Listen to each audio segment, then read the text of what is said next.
Hello,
hello, hello. It is I, your ghostest with the mostest, Amity Nemurou. Yoroshiku. Hi, Fred. Hi, Bio. How y'all doing? I hope the day has treated you well. How you doing? Cause I feel like I've just frozen hell. Cause I'm so chill. Hello, Kazuki. Hello. Oh, your favorite Poltergeist. Aw, thank you. I'm doing fantabulous. I just had a yummy dinner. I'm feeling good. I'm feeling great even. And I'm so excited to delve back into my favorite series of all time, Ace Attorney. Poltergeist. Funny you actually say that. I just had Korean barbecue for my dinner. So speaking of grills, delicious. Oishikatta na. There was beef. Merch I did. New merch just dropped. Polter Grill for the Polterguests. I love it. It was really good. Doing good. Ooh, that's gonna be fun. Nice. Let's go. Good stuff. Do you guys catch Romeo's stream today with he was doing the debut reactions? I bet Itzi's gonna do one when she gets back. Nice little belated. I hope she does. I'd love to get her take on how her debut went.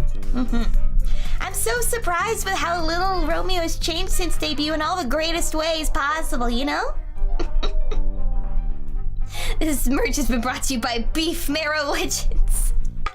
Speaking of Romeo. Yeah, He's really something, huh? He's our special boy. We were listening and we're like, if he streamed this yesterday, I wouldn't be surprised, you know? It's like his vibes are just immaculately consistent. I love it.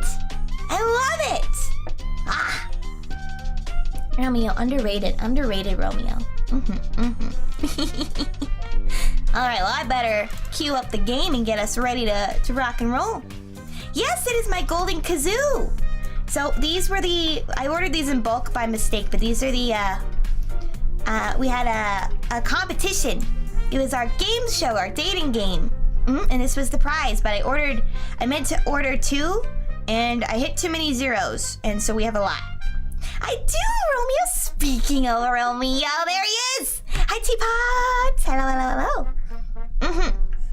Yes, it was in bulk. Yeah, so, yeah, we have a lot. So, yeah.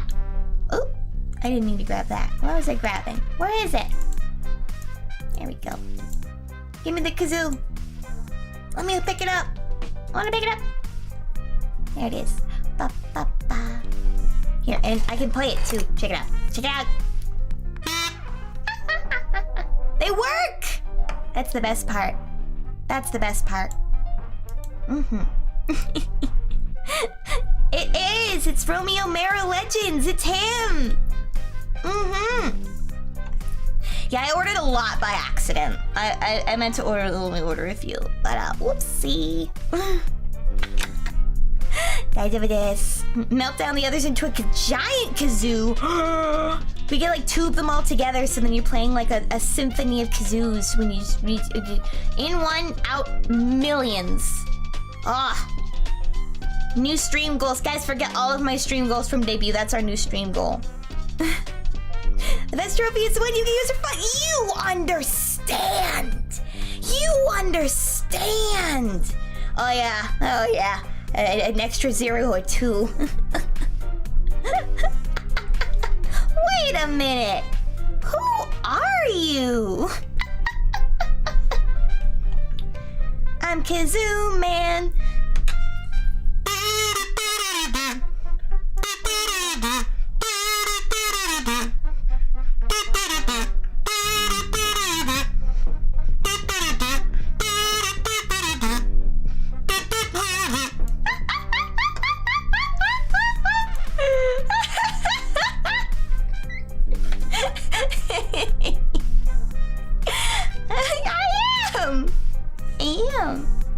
Watashi desu. Boku desu. Thank you. I pride myself on my ability to kazoo. I'm in the attic. I can't help it, Kozuki. I can't help it. This is where all things go to die in memory. It only makes sense. It only makes sense. I can't help it. I like things. That's why Gachiakta is my favorite manga series right now. It's about the power of loving garbage.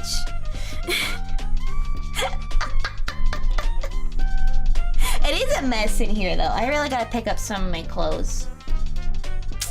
Yeah. Not that I have a hoarding problem. It's that I have too many things at one time and leave them on the floor problem. Amityville horror, more like Amity's horde horror. Hey!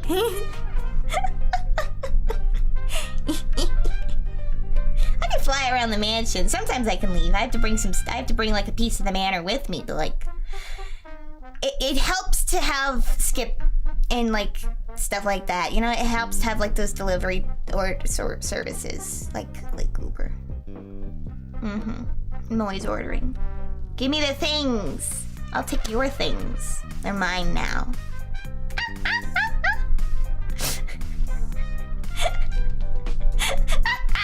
Well, you gotta give a quick sniff to know if like you need to wash them. I understand what you were saying. I understand you, Kazuki. I understand. Or you just be like my mom, like, is this on the floor? Then it's going in the wash. My Polter mama was over. She was helping me clean the attic, and every once in a while she's like, "Is that dirty?" I'm like, "I don't know. Sniff it." She's like, "I'm not doing that. I'm not doing that." I'm popping that right in there. I'm like, "Well, I'm not stinky, Mom." And I'd pick it up and sniff it. I'd be like, "Oh, ooh." Amity time, hi Techless! Hello, hello! No, you don't smell like failure. I don't smell like failure either. I smell like ghost, I guess. Huh. I never really thought about it.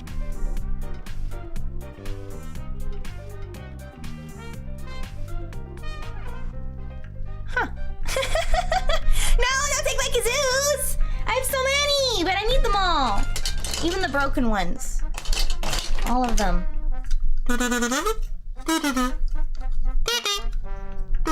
Those were all different kazoos. Anyway, kazoos aside, who's ready to solve some mysteries? To the gaming room!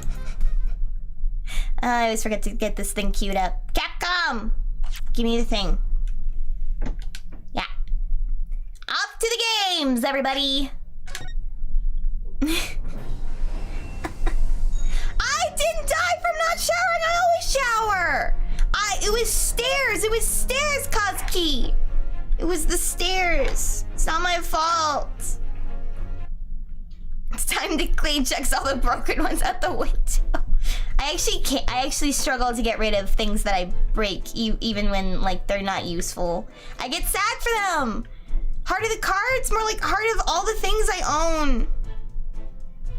Okay, what were we doing last time? We think we searched the room head to toe. Now we gotta like talk to some people. Let's see. Oh wait, no, I can't converse, can I? Okay. Let's see here.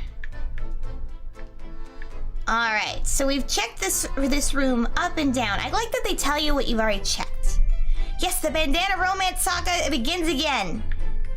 Like, it's like romance is in like adventure, like it's a romantic adventure, like it's, whoa, you know, it's not like love, you know? I don't know though, I don't know. Alright, oh, never mind, I thought, oh!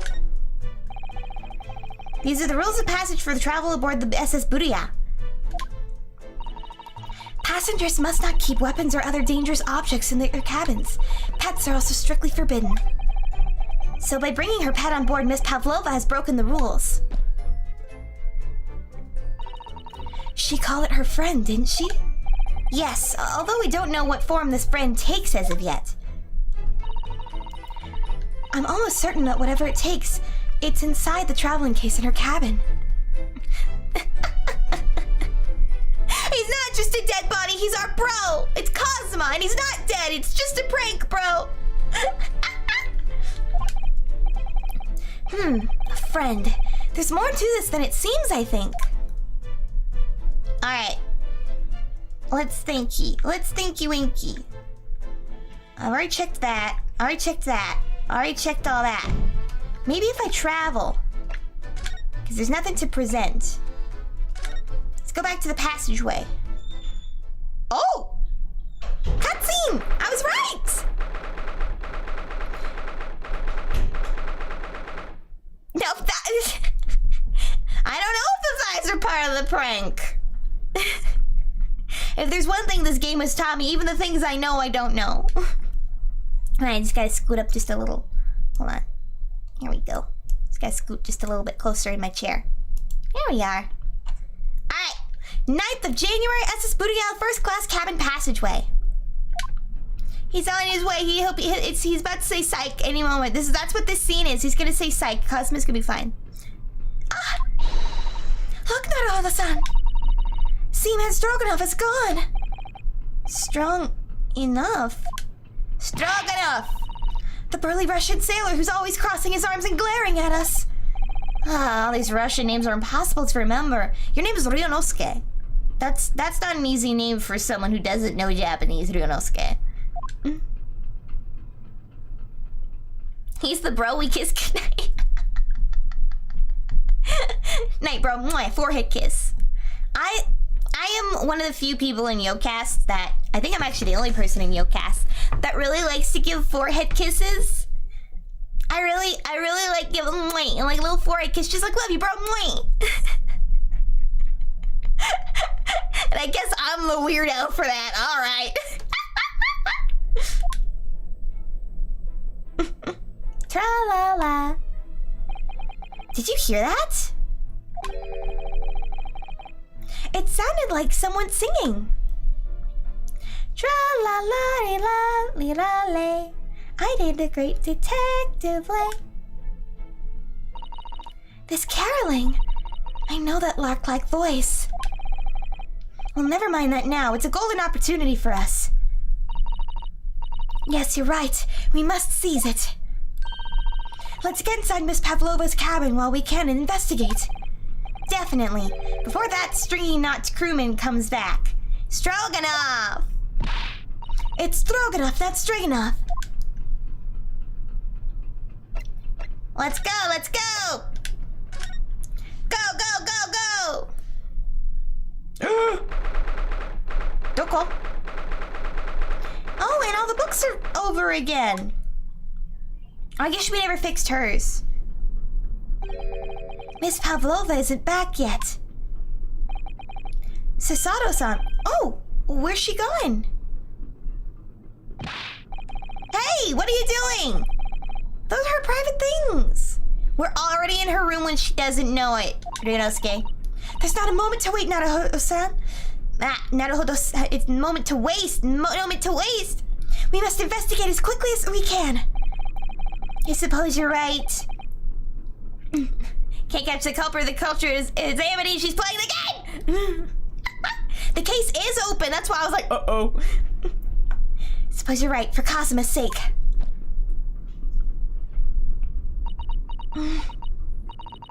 Not just for Kazuma-sama. What do you mean?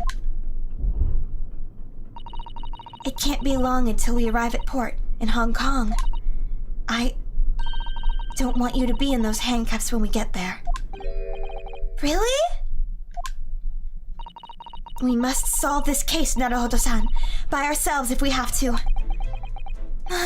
She believes in us now. Yes, we will. She was so moved by Hosonaga. All right. First things first. Seems we've cracked this case wide open. Oh my! Miss Pavlova's case is open.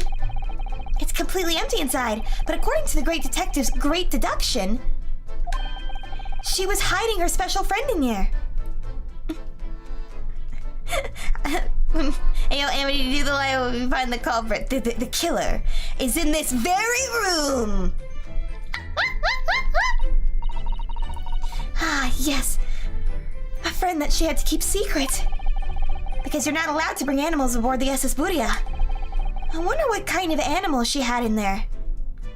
CSI Miami routine.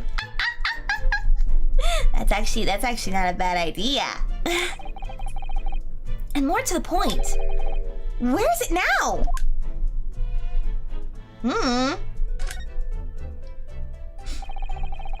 There are just a few books on the desk. Nothing else by the looks of it. Where'd the crown go? Well, Miss Pavlova only ran away from the ballet last night. She's hardly occupied this cabin for any time at all. It's true. I wonder what kind of books she likes to read. Let me see. Yes, I see. It would seem that Miss Pavlova enjoys reading books written in Russian.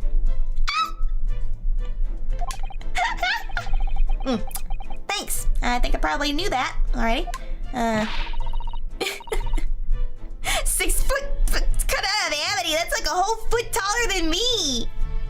Does the cutout have like a lot of blank space at the bottom so it looks like I'm floating? It's rude to ask so much of people, Naruhodo-san. Kindly remember that. Yeah, not everybody could read Russian. You can't. She's already doing better than you. Gotta admit your faults and your shortcomings. All the books have toppled over together. Look, every single one. Do you think that's a god of the sea, perhaps? He's toppled too, though. It's very flat. Well, yeah, I hope it does. Unless that's a very impressive cardboard cutout, in which case... Why? You'd have to do a lot of, work to get it to be three-dimensional, is all I'm saying. It's exactly the same as the bookcase next door. In Kazuma's cabin. Perhaps Miss Pavlova was practicing a difficult ballet pose and fell against the bookcase? I think there was a sway of the ship. Amity Killer Merch 1. That's a question for YOKAST. You'd have to ask my managers about that. No need to ask why, just ask how I can get one. Oi, chotto! Bonk. I don't know. Would she really be practicing ballet on the same night she ran away from her ballet company? Yeah, exactly. Besides, Occam's razor. The simplest explanation is usually the most obvious. Alright then. Mind you, this is Ace Attorney. It's usually the opposite in that regard. It must have been you. You lost your temper and knocked them over in a fit of rage? I love that she's kind of dumb. Not everything bad happens on this ship because of me, you know. Well, anyway, I'll set them all straight in here, too. I don't like seeing things in disarray. Oh, that was her saying that. I don't have sussy merch! No! We shouldn't have done that, by the way.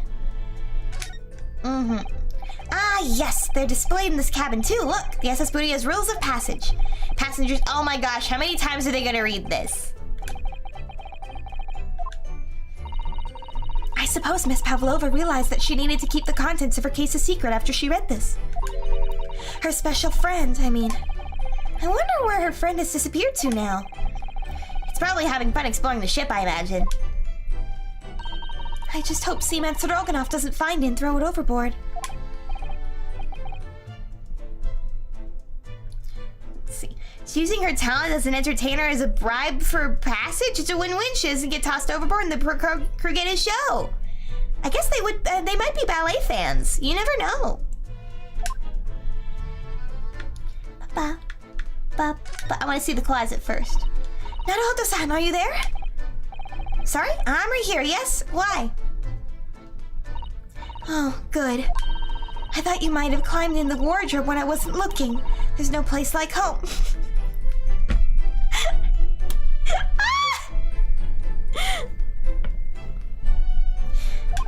She's so cute! Believe me, I don't have some strange compulsion to jump inside every wardrobe I see, you know. Well, anyway, I'm not sure anyone could fit inside this one. It's full of beautiful outfits. I suppose they're all stage costumes. Oh yeah, he's getting straight dunked on. I was rather hoping we might find Miss Pavlova's friend hiding in there, but no such luck.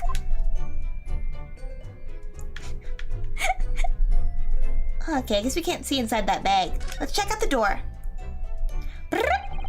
This cabin door has the same simple sort of bolted latch that our cabin door has. If the bolt's drawn across, there's no way anybody could enter the cabin from the outside. Yes, it's not a particularly heavy-duty bolt, is it? But still, it wouldn't slide across of its own accord, would it? No, and the door is made of metal, so there's no chance of trickery using magnets to unbolt it from the other side.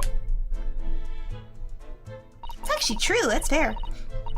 And it seals up perfectly, too, to stop any seawater coming in. So you couldn't use the method you told me of passing a thread through the crack there on the door, either. I can read. I seem to know a lot of tricks for opening doors. I'm starting to see why they suspect me. Honestly, having suspicious talents is, like, there's something very scary about it. My whole haunting job, because ghosts can't pass through doors, we're not fire, I've learned to lockpick, but I have made sure everyone in the building knows I can do that, because then I'm less likely to be suspected if somebody picks the locks, because they'd be like, Amity has lockpicking skills, but she told us. Why would she pick the lock if she's gonna be like the only suspect? I don't know. You know? And we got the magic hands, yeah! I actually have been called upon a few times. Amity, we locked this thing, can you help? They were very scared and impressed when I opened one in 3 minutes, which isn't a very short time to open a lock, actually, especially a simple tumbler lock. They're like, whoa, that was fast, and I was like, I kind of embarrassed myself here. Best cover to add things to my hoard. You didn't hear anything, T-Poust. You want to talk after the stream? Talk after the stream? We'll talk after the stream. I'll meet you in the Denny's parking lot. I seem to know a lot of tricks. Oh yeah, I already read that one.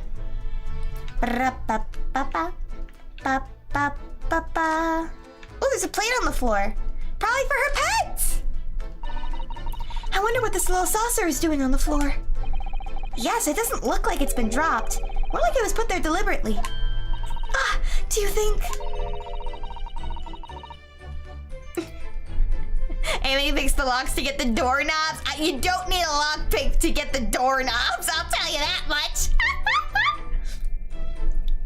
Ghost versus talking teapot. Well, seeing how that one Pokemon it looks with, you know, the possessed teapot, I think I'd come out on top here, buddy.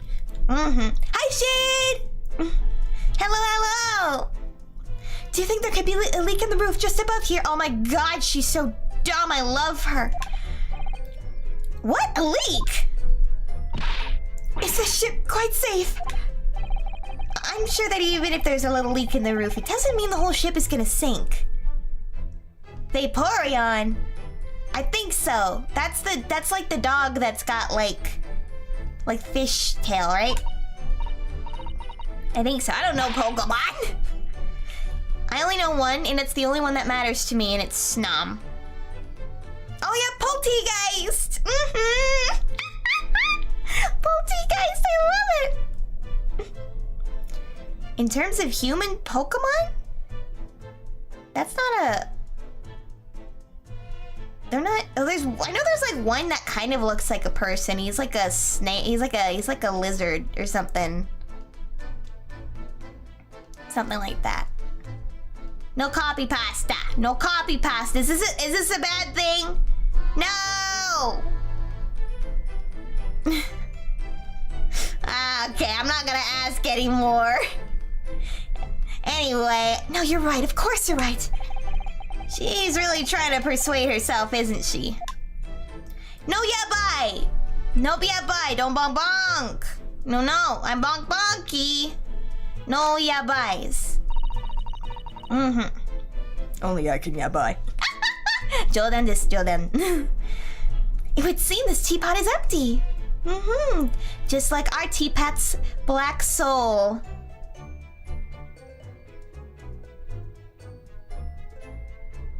Looking at you, teapot.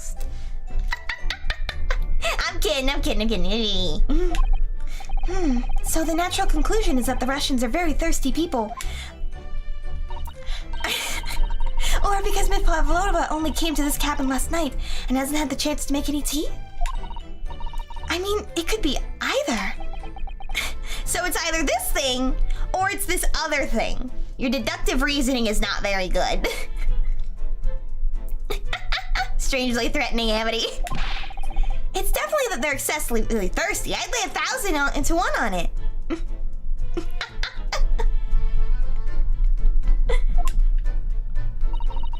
No more Vaporeon, we're moving on. You're rather obstinate, aren't you, Naruhodo-san? You guys are both so dumb it hurts. I love these two. They're my new children.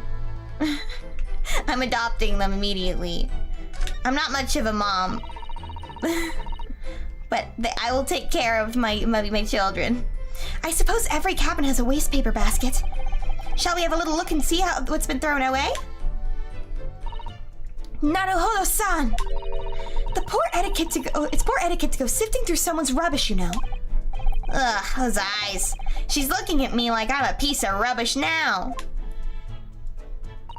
However, these are special circumstances, I think. Exactly! We have no choice!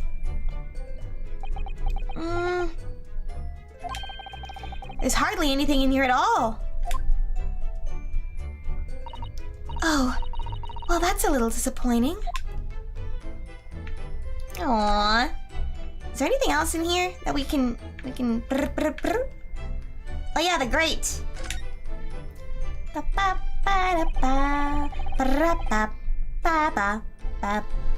So this is the ventilator. So this ventilator connects to Kazuma's cabin next door.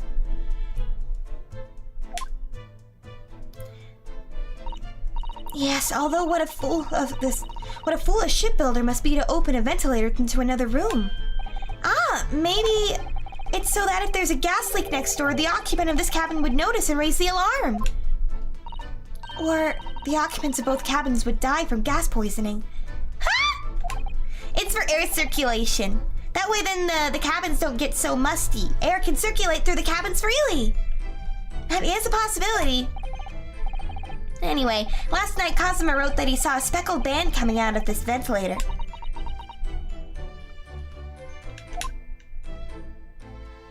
Let's see what else there is. Oh, and the there's one of those next to the bed in Kazuma's cabin too. Yes, it's a bell cord. I can't resist. I actually do have a vent like that. That's why you guys can hear Romeo all the way down from the lab. Yeah, it's a good thing I can't breathe. There's some interesting fumes that come out. I don't think Romeo should be mixing chemicals the way he does. Sometimes it smells like cotton candy. Other times it smells like formaldehyde. Other times it's I need to open a window because I'm pretty sure that's like chemical burn stuff. I'm not ringing it. No, don't do it. No! She barely hesitated there. She gave it a good tug too.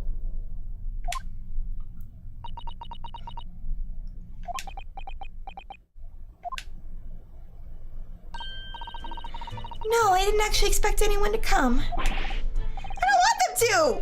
We're trying to investigate in secret!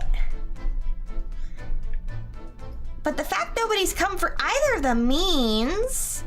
I think the connector cord's been cut!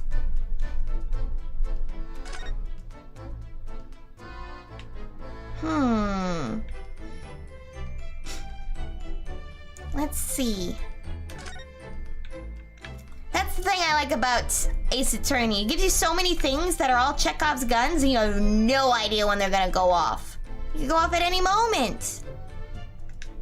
Here, let's go back. I think we're done investigating in there. Haha! Oh, never mind. Maybe there is something else we need to do in there. What else are we missing?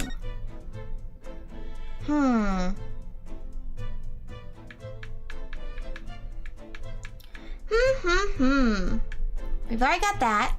Already got that. Already got that. Let's check the court record. Maybe there's something I need to investigate here. What's this? Oh, it's the post-mortem report. Right. Victim that was certainly broken as a result of a strong blow to the area. No obvious external injuries or traces of poison.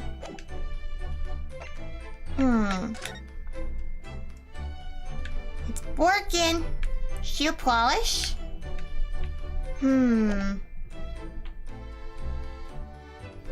Let's be sneaky. Trash's room perfectly stealthy. Let's see. Yeah, we haven't seen that.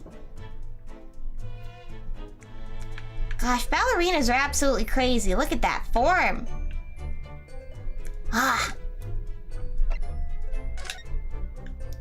Hear a faint whistling sound. Looks like some sort of speckled band is dangling from the ventilator grill.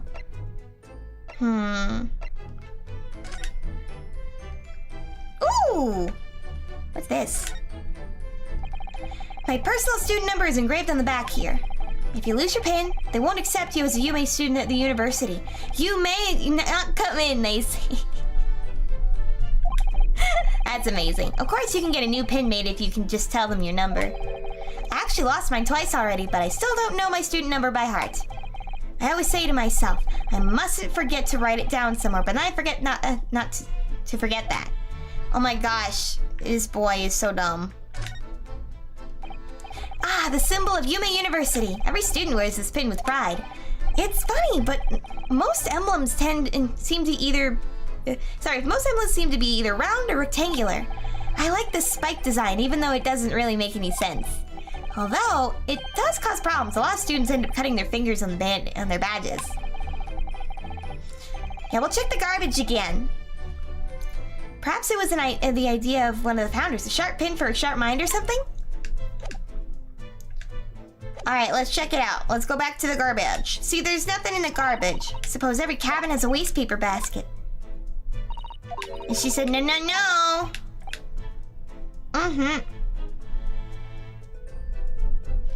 Now I see. Now I understand. He's always having to remember.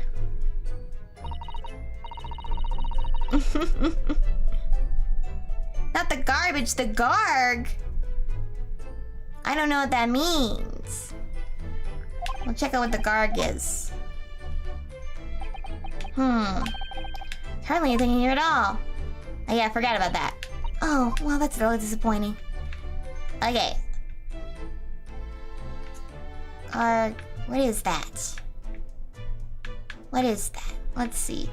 We can't check that bag. We've already done so, I think. Wardrobe. I got that. Check that one. Nothing on the bed. Nothing on the saucer. Alright, check the tea. Nothing on the coat hangers. Nothing on the lamp.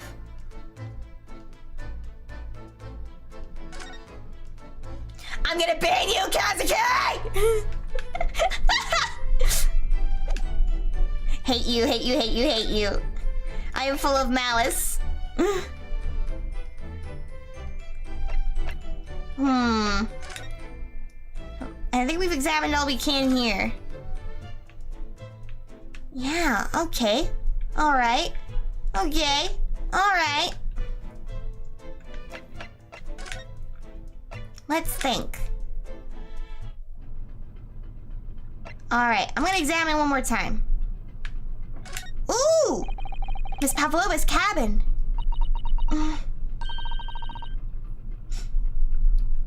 This could be our chance. What? The burly sailor doesn't appear to be around at the moment. Oh, did I have to? I guess I jumped the gun here a little bit. Oops, I forgot to read that. I'm not sure if we could go that far. But we could certainly do with looking around more. I'm sure we could learn something. Alright, so I have checked that much. But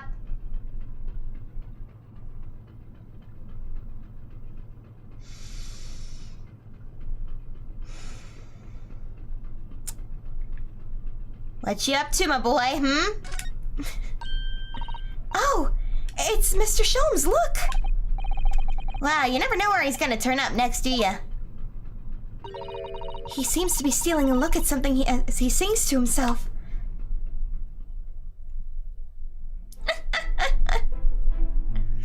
Tra-la-la-li-li-la, I did the great detective away. He's still singing. Do you think he hasn't noticed us? Or he's simply in extremely high spirits? I know a thing or two about that, ho-ho! Get it? Because I'm a spirit. I'm a ghost. Yes, there were times, I'm sure you knew, when the odd bit off more than it could chew. And through it all, when it was doubt, it's lucky her luck was about. What a silly guy. Singing songs about himself. I solved it all and I stood tall. I did the great detective way. Mr. Sholmes! Ah! What is it? You wanna fight? Honestly, interrupting a fellow when he's singing and I was just about to reach the climactic finish. I love his little boxing. Look at him go! Sorry, I thought you were never gonna stop, so I figured it was a good time to sing. I very nearly dropped to the floor with one of my drop you to the floor with one of my famous right hooks. He does look like he's dancing. All right, I get the picture now. Can you put those fists away?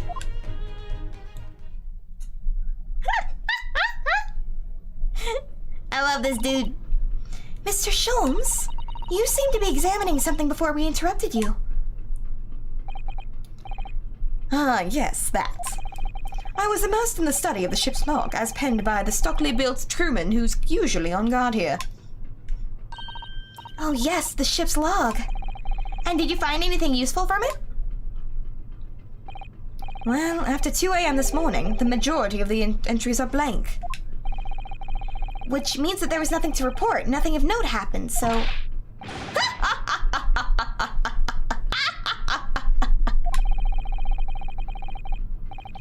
truly are a student of the land of the rising sun. You've been utterly blinded by it. Is that mean? That sounds mean. Sorry? Your logic, my boy, is inverted. Eh? What do you mean, Mr. Sholmes? Observe the other pages and all shall become clear. It would seem the same crewman often stands sentry at the first class passageway. And he has an almost religious practice of recording nothing to report every half hour.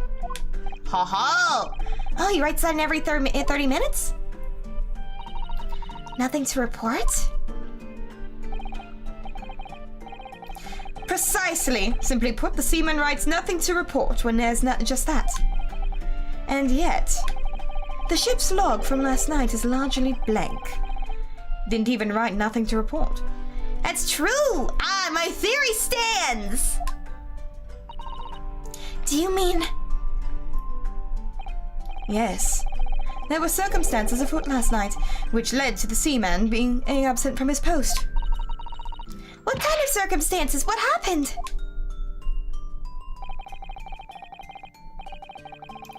I'm not falling for that, Kazuki. Not this time. I don't trust you anymore.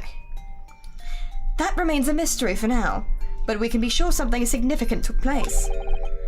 So significant that it caused the seaman to forget his regular habit of scribing nothing to report in the log. These are important details. I would stake my life on it. You must log the ship's log in your mental file. The ship's log has been entered into the court record. Oh yeah? Really, a really important interview? Miss, can you shove my nuts in your mouth? Yeah, I'm sure it's vital to you!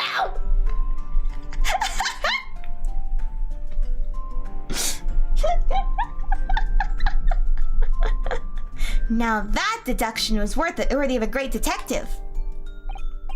Ah, you're starting to understand what my way is, I see. What makes Sholmes brilliant. Yeah, Kazuki. Yeah, that is really useful advice. Well, I gotta make sure I actually am remembering that right. Yeah.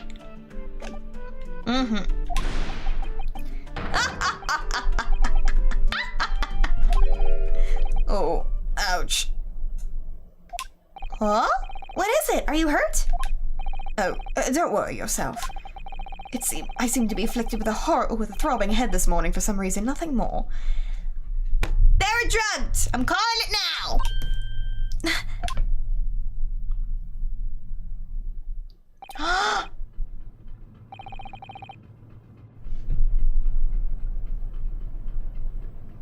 Oh my gosh.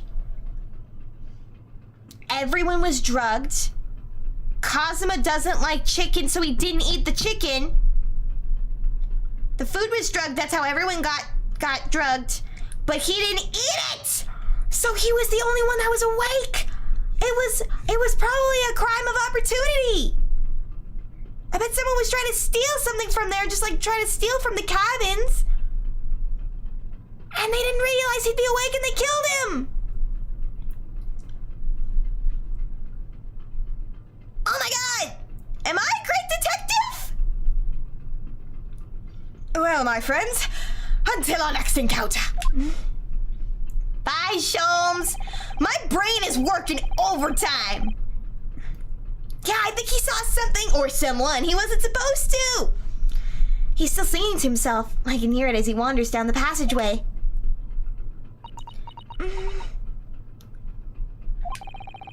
Is something wrong, Sasato-san? You seem lost in thought. It's just... well, I feel the same. Sorry? Ever since I woke this morning, I've had something of a headache. A sort of continuous throbbing. Oh, you too?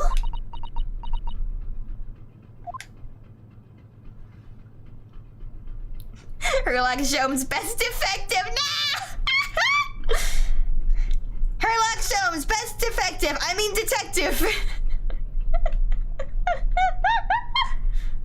Bit of a Freudian slip there, my bad.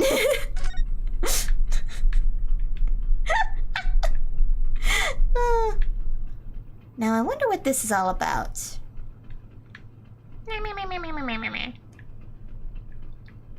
Or I examine that. Maybe if I go back into the room.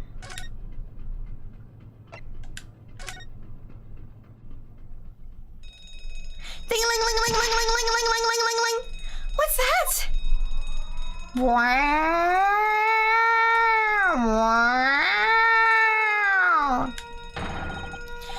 Shut down the engines immediately. Vessel sighted a quarter mile 4. Full stop. Hard to starboard. All hands and brace for impact. Whoa! What the? I think we're about to crash into another ship. What? I can't stand. Susato-san, hold on to me. Ah!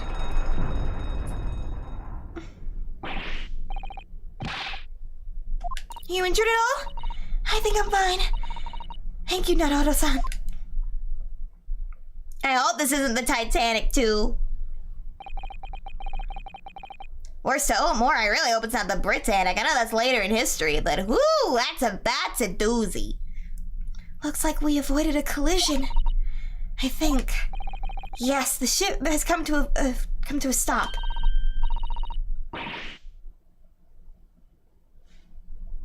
Guys! Oh my god. You can't see my cursor. Look at the door! Look at the door! It's latched itself closed because of the tip! That's why the door was locked! That's why it was locked! Oh, I'm so smart!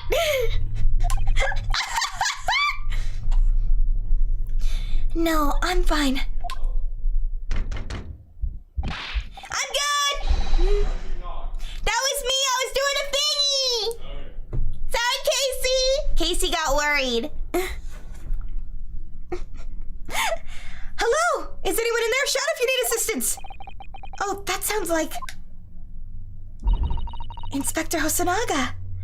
Hi, is that you in there, Naruto-san? Unbolt the door, quickly! What? The bolt? Look at that! The door's bolted! Did you do that, Susato-san? No, I didn't touch it. Well, that's strange. How did... And... look at all the books. They're just like they were before again. Naruto-san, aren't you going to open the door and let the inspector in? I'd better tidy this place up first. Smart. Our violent emergency stop had solved one mystery, at least, in a very vivid way. But I knew that what awaited us on the other side of the cabin door would not be pleasant. I hurried around tidying up the cabin with a new sense of foreboding in my heart. To be continued! Well, that's a stream, everybody. Thank you for coming. I'm kidding. We gotta continue on.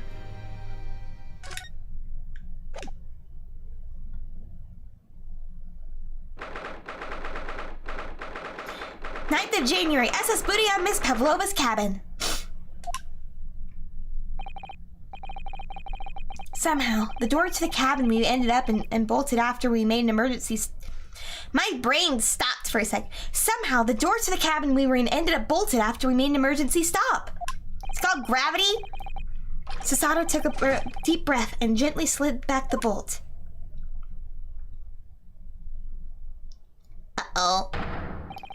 You! What are you doing in Miss Pavlova's headquarters? Ah, you both look unhurt. Good. Yes, we're fine, thank you. What on earth happened? We heard something about how we were going to collide with another ship. Raya, you meanie! Even if you are right. Yes, it appears to have been a false report, though. Oh, how did that happen? There's a dense fog outside, so it's extremely difficult to see. Someone must have thought he saw a ship ahead. This person's obviously triggered the alarm, and that's why he made an emergency stop. Everything is chaos! Passengers are screaming, crew are running everywhere. This first-class area is the only quiet part of the ship at the moment. What? Oh, I see. Someone triggered the alarm?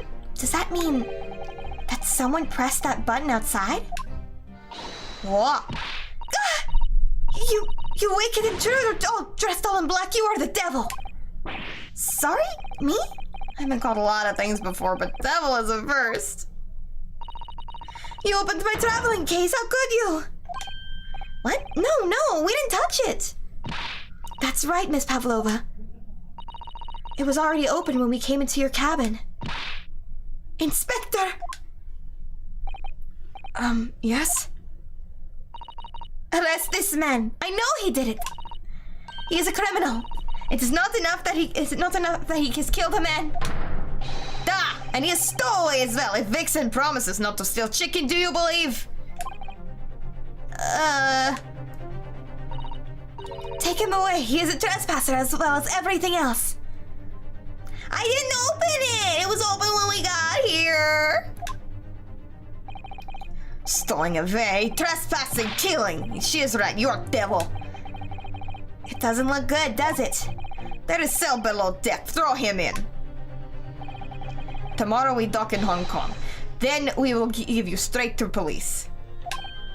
Wait, a cell? Oh no. Please, Inspector Osanaga, is there nothing you can do? This is a Russian vessel. I really have no jurisdiction here.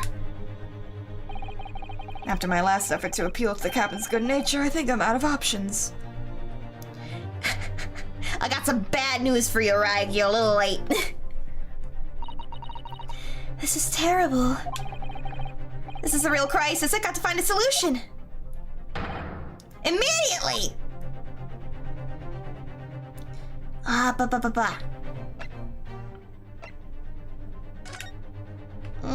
Let's see if touching anything here will help.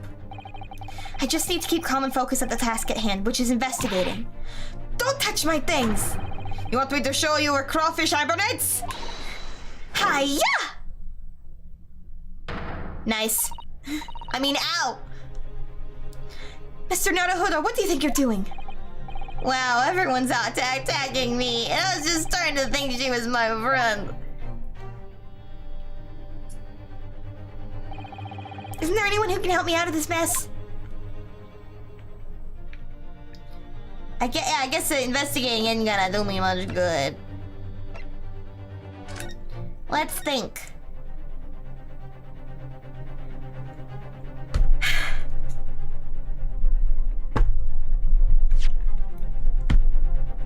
That was an accident.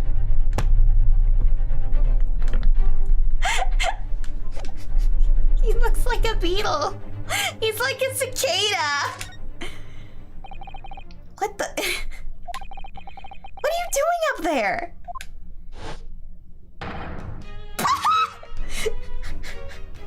Mr. Sholmes! Naturally, I was analyzing what weight of 20,000 rubles feels like on one's head.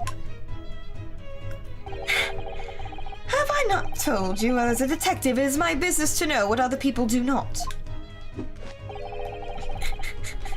He's wearing the tiara.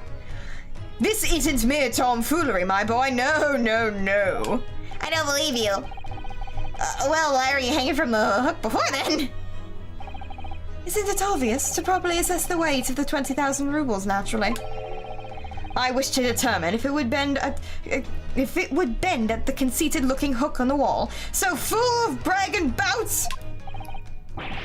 You never know whether this man or take this man seriously or not. You again, the great detective. Ah, Inspector. I confess I've been looking for you. I have something to report to you most urgently. Well, you might try looking for me somewhere other than a hook on the wall next time. play Ace Attorney. I didn't know there were Ace Attorney parodies. I know they're in fan games. I've only ever played the first game, a little bit of the second, and this one. That doesn't stop it from being my favorite franchise. What is there what is to report? Speak! An urgent report from the Great Detective can mean but one thing. Yes. The case of the curious murder that took place last night here on this vessel, the steamship Buria. Kazuki, I'm not gonna talk to you anymore. Has been solved. By me, naturally. I solved it! It was me! What? Really? Yes. I've eliminated all other possibilities. No other explanations exist. So allow me to illuminate all your minds. For I am about to reveal my great detective's greatly admired great deduction to this case. I'm pretty sure what he's doing is induction.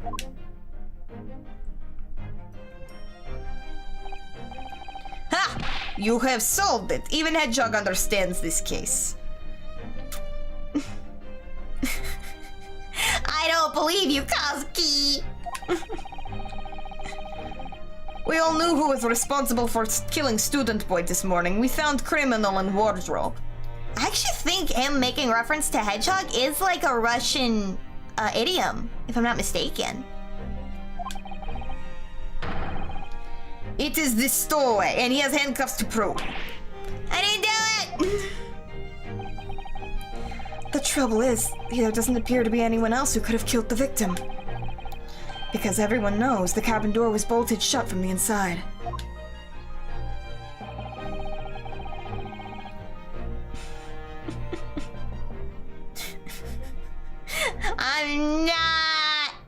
I'm not guilty, it wasn't me! That means the culprit must have been someone who was inside the cabin. No, we already know that's not the case! Yes, it's what's called a locked room mystery in the detective stories. These two brain cells fighting for third place! That's amazing. Duh, locked room, that's his point. No, we already know the truth behind it. The room was locked. Well, I can't deny that. There's no way the bolt could have been drawn across from the outside of the cabin. You're all quite mistaken. The cabin next door is not a so-called locked room at all. Thank you, Cole. Thank you. What? Oh yes, there's another entrance. Oh my god, no, you were so close, An entrance used last night by the culprit in order to gain access to the cabin despite the bolted door. What other entrance? We never discovered one. See, that's the thing, Riot. For this one, we know for a fact he couldn't have used any of the tricks because it's sealed tight. Now, no thighs involved. We just had an incident where the ship tipped over, basically, and the sliding lock slid closed. I think that's what happened. Why, it gapes open mouths at you as we speak. The ventilator man. Ventilator? You think this is funny? I cannot even put my arm through hole. That's because your arms are as thick as a tree trunk. You're suggesting that the culprit entered and left the victim's cabin through that tiny opening. That's not possible. Ah, but it is. And last night, the victim even witnessed the intruder in the act of passing through the ventilator. We might be your defense lawyer, but we definitely gotta defend ourselves first. Mr. Sholmes, do you mean... Are you referring to the words Kazuma-sama wrote in this diary? 1:23 a.m. I can hear a faint whistling sound. 1:35 a.m. It looks like some sort of speckled band is dangling from the ventilator grill. Oh, I love Precisely, my dear madam. Yeah, we're a self-defense lawyer. Could have been a snake. Though I have another theory now. What does that mean? What is this speckled band? I wonder if the thing at the beginning was a red herring. The answer to that particular conundrum is in this very cabin. What is that snapping? Oh, da, da, da. Mr. Sholmes, what are you doing? There's a distinct element of danger, but fear not, I am ready. What I'm about to expose for you all will shock you to your cause. Behold! Ah! What the? Ah!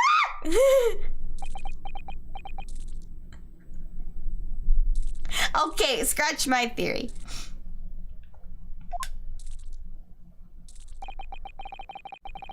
Allow me to introduce you all to the band, the speckled band.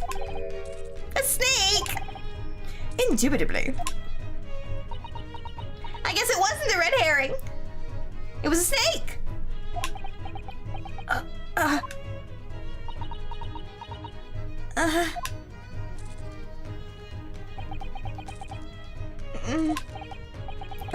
Mr. Sholmes, just one thing.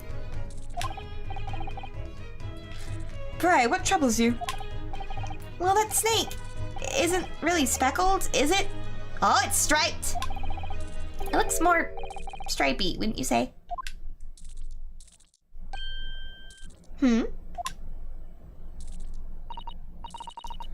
Yes, you're right. I think in this case you'd have to call it the striped band, wouldn't you? I have a theory, everyone. I have a theory.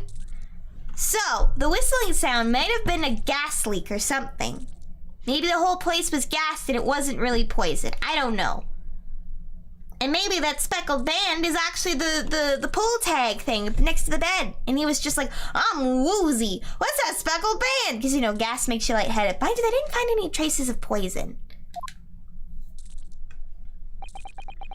That's just a theory. A game theory. Thanks for watching.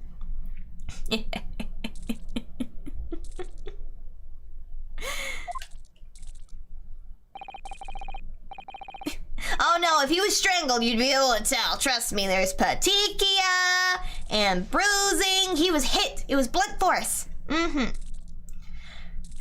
is last place. He thinks he's in first place. He's so last place, he's at the front of the race.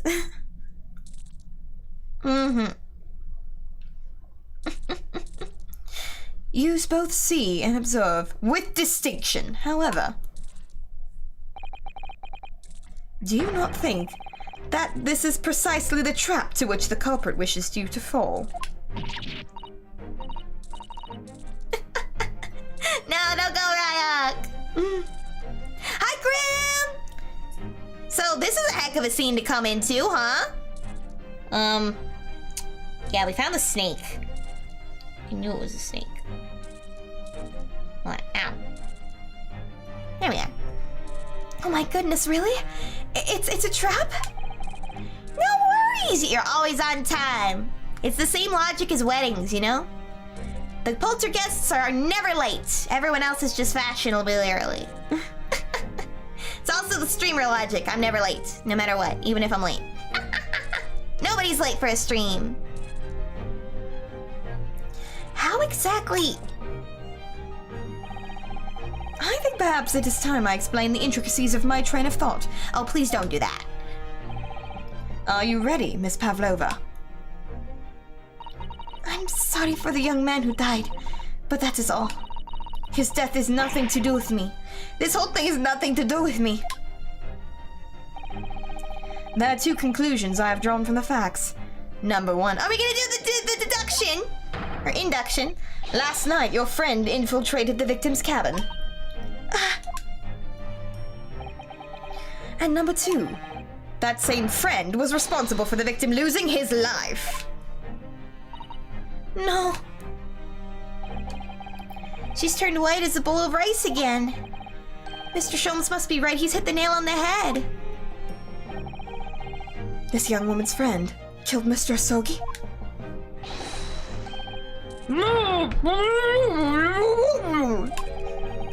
Looks like he can't speak with that snake coiled around his head. Love this game. I would advise as little movement as possible, Seaman. You wouldn't want the fangs of that long friend in your neck. So everyone, let us begin. Herlock Sholmes is proud to present his logic and reasoning spectacular. Let's go! The Great Deduction. The game is afoot. Topic 1. Intruder's identity. Miss Pavlova, moments ago you claimed the following. His death has nothing to do with me. This whole thing has nothing to do with me. And yet you cannot deceive yourself. Yes, when you recall those horrid events, your aching heart smarts with pain. And it is that very pain that evidences your inextricable link to the victim's death. So we ask, what is the nature of this intruder that stole into the victim's cabin at that portentous night? Why, naturally, it was the friend with which you boarded the vessel, was it not?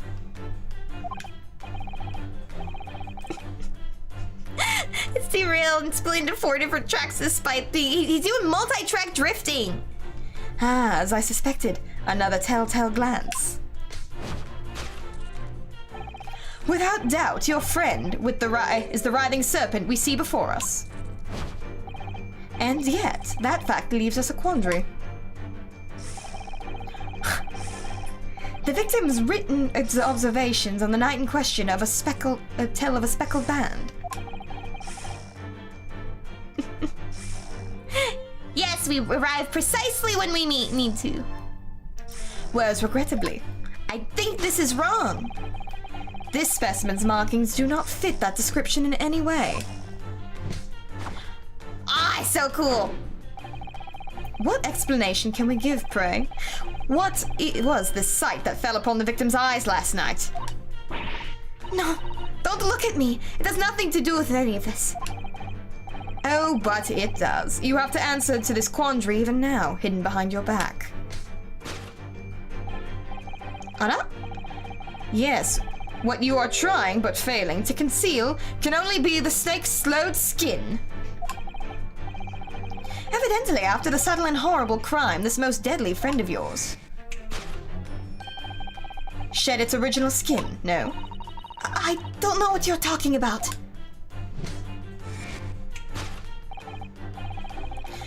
Last night, through the ventilator visible in this cabin, and your then speckled friend slithered next door. Using the bell cord on the other side as a bridge, the serpent silently descended into the victim's quarters.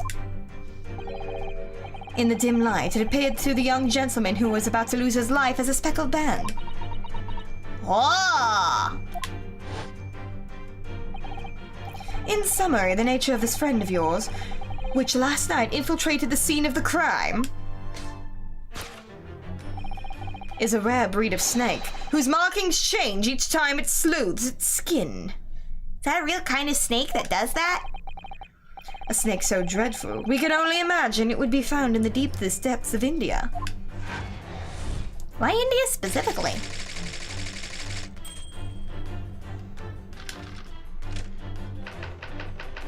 How Mr. Asogi died!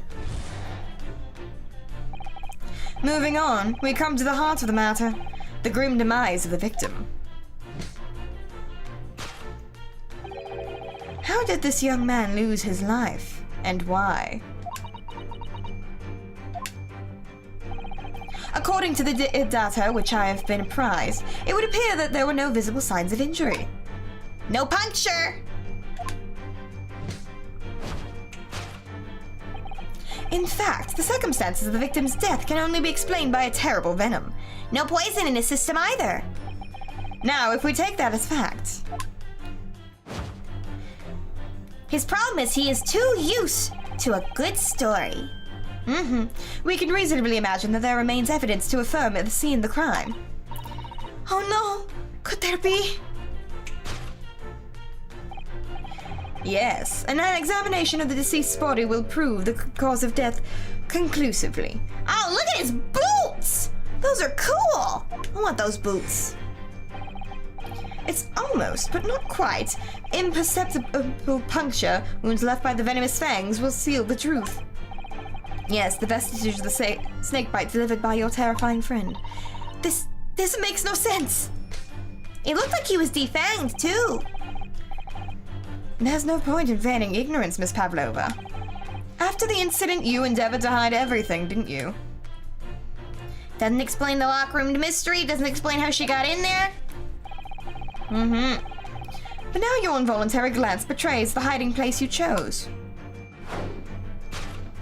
Back to the case. Seriously, what is that snapping? That's right, you hid the evidence. Oh, the evidence in there. You hid the evidence that links you to the victim's death in that traveling case.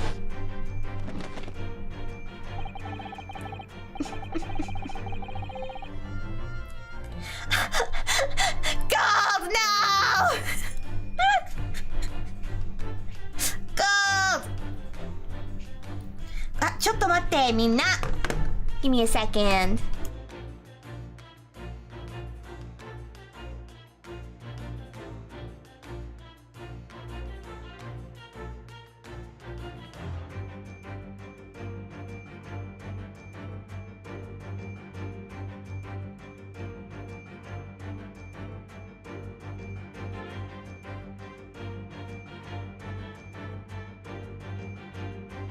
Thank you for your patience, everyone. I wanted to see what the snapping was. It was Romeo. He says hi. All right. When we first met in this cabin, it came to my attention that your case moved periodically. Your serpent assassin was restless inside, no doubt. Yeah, you snap happy. I just wanted to know what it was. I was like, am I going crazy? But now I know what it is, so I'm good now. Carry on, Romeo! You don't... It is telling that the victim made a note of a low whistling sound that he heard minutes before his end. That was your signal, was it not? The sound you would use to train your serpent friend. To train? Indeed. You put the serpent through this ventilator and wait. After a period, you'd summon it back with a whistle. You couldn't know if the animal had done its duty, so you would listen for signs of life next door.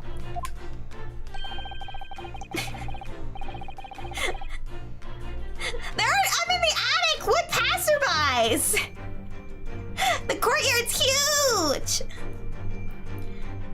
If the victim appeared not to have been dispatched, you'd release the snake once more.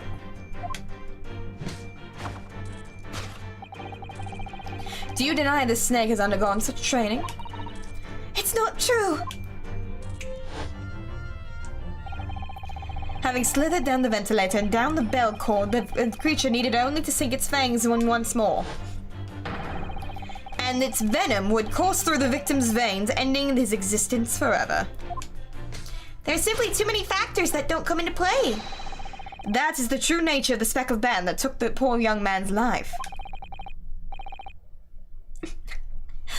100%! There can be no doubt. My logic is infallible. I've got some bad news for you, buddy. There's a lot of doubt, and your logic is, well, to call it logic would actually be a little bit of an insult. Attics have windows. Yeah, but I can't go down there. They're far away. Too far away. If anything, the house makes it harder to leave. Can I ever figure out where the front door is?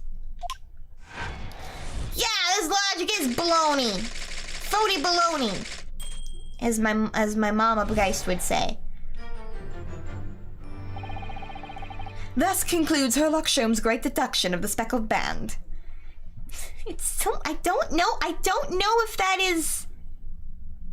I don't think that's a deduction. I think deduction is when you take a bunch of specific circumstances and deduce a base assumption from them. Well, induction is taking a bunch of base examples and making a specific example of them. And my polter mama says that's phony baloney. How does one train a snake like that anyway? On top of that, the snake changing pattern upon shedding? Yeah, see, that's like, I'm like, dude, I don't know if snakes change that much upon shedding. I know a lot of really specific facts that only ever help me in adventure games.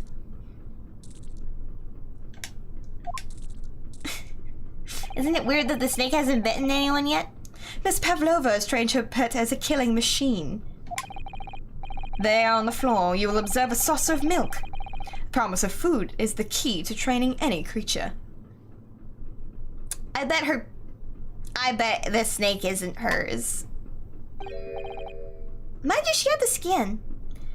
Incredible! You've solved the mystery! Not! I did know that, Kazuki!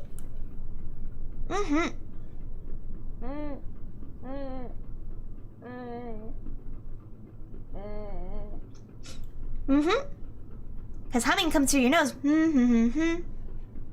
Yeah. Amazing, your great deduction really lives up to its name. I see now why Herlock Sholmes has become such a household name. How many people has this man put in prison falsely? How many? I want numbers! My dear man, it was nothing remarkable. As the Russians say, I could have done it with one left hand. That is a Russian idiom! Why do I know so many Russian idioms? I don't speak Russian. Itsi does a little bit. Send us like fun! Thank you! This one guy has to be guilty. Be sure to check the VOD. Thank you! You get to stick your tongue out when you look up? Incorrect. I can do it because I'm built different. Maybe. She might have mentioned them. Seriously, why do I know that? My gosh. I know all these things, but I don't know how to keep myself alive on the stairs. My god. Oh, shoot.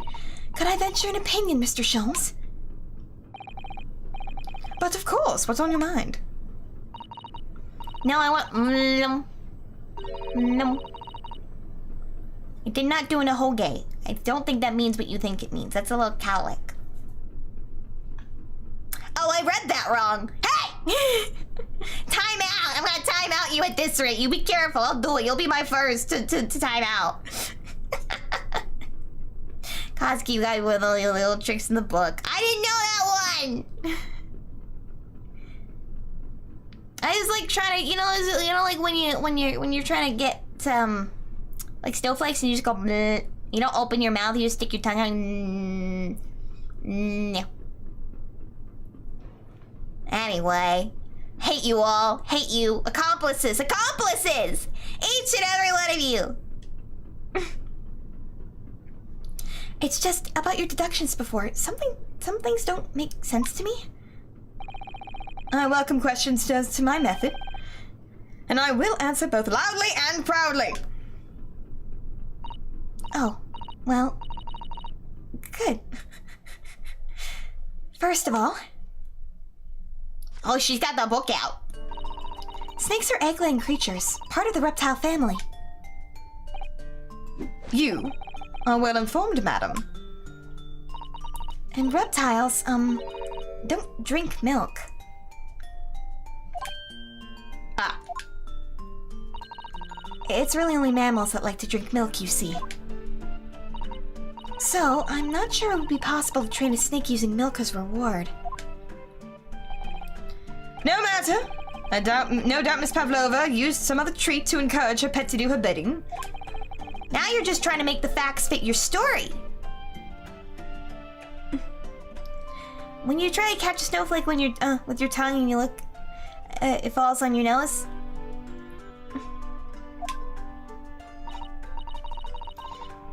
Well, there's something else. Snakes have no ears. Ah. Yeah, so I'm not sure it would really be possible to signal to a snake by whistling. Oh yeah, they don't like snakes. Wait, do snakes not hear? I thought they like didn't have ears, but they had like little ear holes. Oh my god, I've never actually thought about this. Don't pour hot tea on me! Ow, ow, ow! Owie! Itai, itai. Get that stuff on me. Hi, Shigo!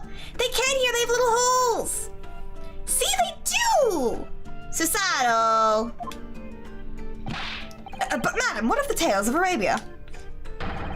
Have you not heard of the snakes that dance to the sound of a flute? I think perhaps the performers play their music in time with the snake's natural movements. I actually heard it's like they do that not because they're dancing, but because like they're about to strike. Oh, I see. I didn't know they could taste the air. They go num num num num num. That's why they're always going num num num num. No hands, no feet, no ears. These creatures are so inept as to be practically useless. Surprisingly, not the most useless animals. They're quite useful. Mm-hmm. Don't take it out on the stakes, Mr. Sholmes. Exactly. There is one other thing. You have more? Snakes use the scales on their bellies to propel themselves. So, I'm not really sure that a snake could manage to climb up a flat bell cord like the ones on these cabins. Then it should try harder.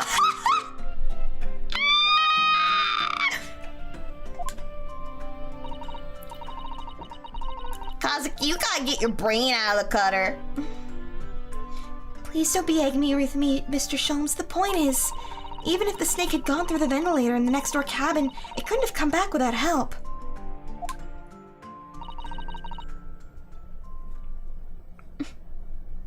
Snakes are all muscle, it's true! What I'm trying to say is that there are a number of reasons why it's difficult to imagine the snake could have had a part in this. He's so sad! He's so sad, look at him, he's so embarrassed. Never believe a good story! Number one rule of investigation. I think we need to step in and help again, Mr. Naruhodo. Oh no, you don't mean... Yes, we need to modify Mr. Sholmes' latest deductions and turn them into the great ones they ought to be. I bet this was Mr. Wilson's job. Alright. Oh, I forgot to read that. Let's give it a try. Just what I was waiting for, Mr. Naruhodo. Yes, right! So, cast your eyes down to your wrists again. What? Yay! Oh yeah, he's going to jail for defamation and probably false imprisonment. Multiple counts at this rate, just on us. You've done it again! Your handcuffs are gone. Where did they go? Fear not, I shall see they're restored after our work is done. I really wish you'd leave them off. Now, everyone, let us begin. Herlock Sholmes is proud to present his logic and reasoning spectacular. I love the style. Course correction. Hold it, Mr. Sholmes. Wait, are we the new Watson to his Sherlock? Miss Pavlova, a moment ago you claimed the following. This death has nothing to do with me. The whole thing has nothing to do with me. Yet you cannot deceive yourself. Yes, when you recall those horrid events, your aching heart smarts with pain. Does she have a pained expression? She does have a pained expression on her face. Yes, that's true. Looks as though Kazuma-san's death is weighing heavily on her mind. And you're not sure Mr. Sholmes read... Sorry, but you're not sure Mr. Sholmes read her quite correctly, is that right? Could there be some other way to interpret her expression then? Let's take a moment and really look closely at Miss Pavlova. Oh! Owie! I think it's a cat. Oh, Naruhodo-san, look! That looks like a very painful wound.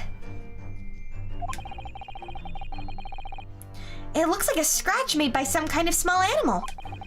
And fairly recently, too. Well, whatever scratched her doesn't appear to be around here. Oh yeah, I gotta present it. Yes! Claw scratch!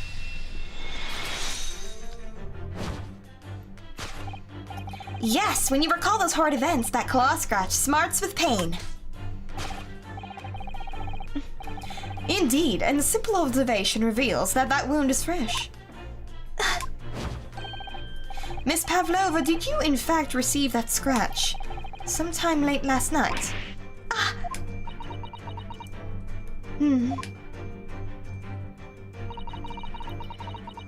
When I think about the young man who died next door, I feel so sad. And when I am sad, the pain from this wound is worse. And it is that very pain that evidences your inextricable link to the victim's death.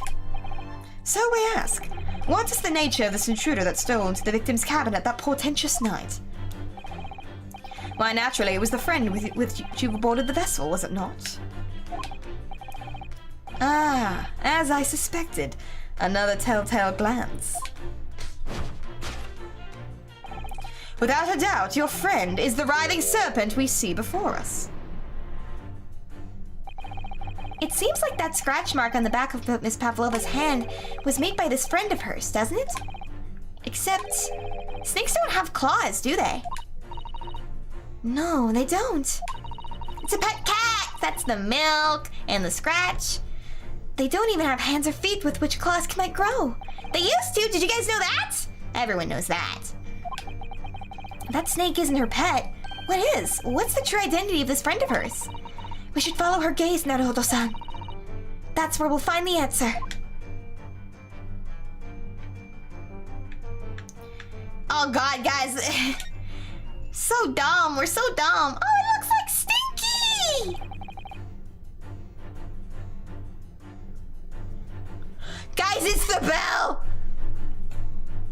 The bell. The kitty got up into the vents and went through the room, and he was chasing the kitty. Meow, meow, meow. Look at the photograph in this frame. This must be something Miss Pavlova brought with her when she ran away. She's exceptionally beautiful, isn't she? Stinky looks... Stinky wishes he looks like this. I'm not Stinky. Stinky's our cat, Kazuki. Well, Sianna's cat specifically. Stinky does wish he looked that cute. The drawings I've done of Stinky are the most accurate depiction of him, even including the photograph that we have of him. Yes, that's true. But personally, it's the little black creature she's holding that's caught my eye. Maybe we'd better get a closer look at this. Look at the little cat Miss Pavlova is cuddling here. Oh, what a cute little kitten. Oh, I say that to him every day. He knows, but he still sleeps on my feet. I would vie... It could vie with you, couldn't it, Naruhodo-san? For the blackest outfit. A black kitten. And from the look of this picture, at least, Miss Pavlova seems very attached to it. Yes! Hi! Little kitten. Where's the kitten? Why is there a snake? Oh no! No, my feet aren't stinky. He just likes feet. He's got a weird thing with feet. He really likes to sit on people's shoes and put his face in them. It's very weird. It's really weird. If you were walking, we don't walk around barefoot. I think, Sianna will, obviously, and sometimes Romeo does, and he'll go after their feet and try and kiss them. It's gross! He's weird. Exactly, we insult him out of love because he's also the softest kitty ever. He doesn't look like he'd be as soft as he is. You see him and that's a soft kitty. And you pet him and you're like, whoa! That's a soft kitty! You know? Without a doubt, your friend is the little kitten we see before us. Yes, the scratch on the back of your hand makes that abundantly clear. And a cat that likes to smell your breath and stick her head in your shoes. Cats are so weird. I really hope he doesn't take after his owner, because I'm not the one that owns Stinky. That's Sianna. Sianna say so. If anything, he's the opposite. The whereabouts of this black kitten isn't clear, but what is clear is that you brought the animal with you when you ran away, didn't you? Ah!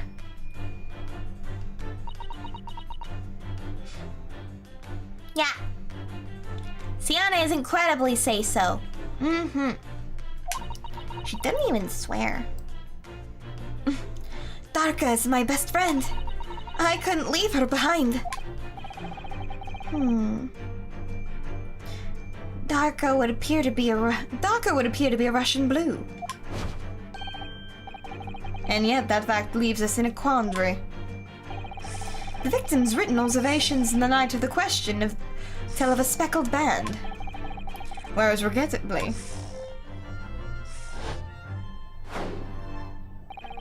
this specimen's markings do not fit that description in any way. What explanation can we give then, pray? What is the sight that fell upon the victim's eyes last night?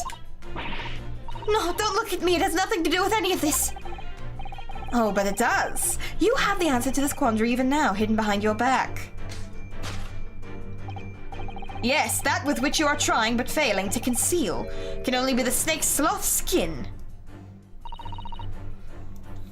Did you see that? And was it slewed? I think maybe slewed. She just took something out of her pocket and hid it behind her back. If she just left it in her pocket, no one would ever have known. Oh yes, ploys like that are Mr. Sholmes' specialty. He's ever so clearly forced her to reveal something. I thought deduction was his specialty. Or maybe making me believe that was a ploy, too. It might be. Might be kitty clothes. Anyway, I find it hard to believe that that's the skin of a snake. In which case, just what is Miss Pavlova hiding behind her back? It's a toy! Well, it is speckled, and it is a band, but what is it? It seems to be soft and fluffy, a long piece of cloth of some sort. And that looks like a handle on the end. It's a toy! It may be a cat's toy. This sort is common in the West, apparently. How is that a toy for cats? You dangle it around and they chase it. Cats like to change the band around and paw at it. Kittens in particular love that sort of play.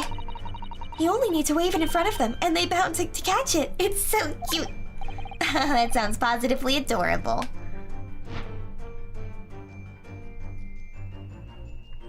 Yes! Yes!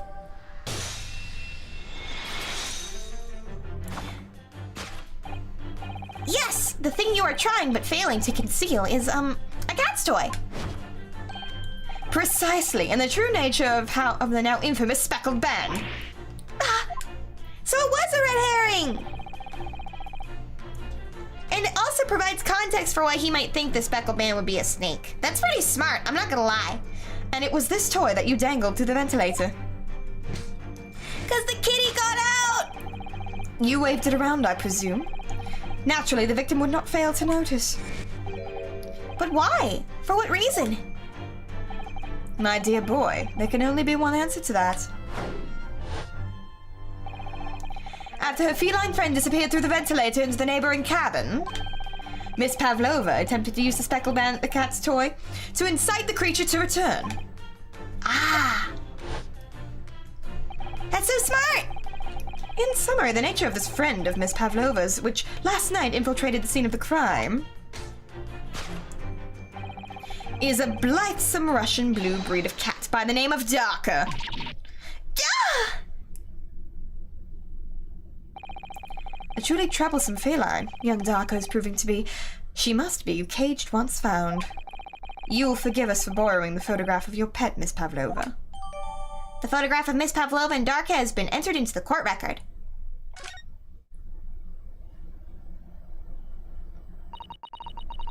It was after I gave her food last night. That's when it happened. She scratched the back of my hand and then ran up the bell cord. Before I could do anything, she had disappeared through the ventilator.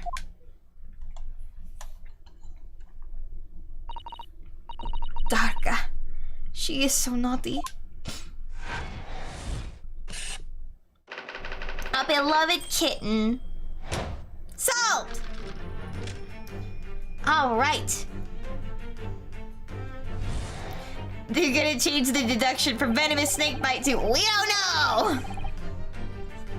Moving on, we came to the heart of the matter, the grim demise of the victim. How did this young man lose his life, and why? According to the data which I have been apprised, it would appear there were no visible signs of injury.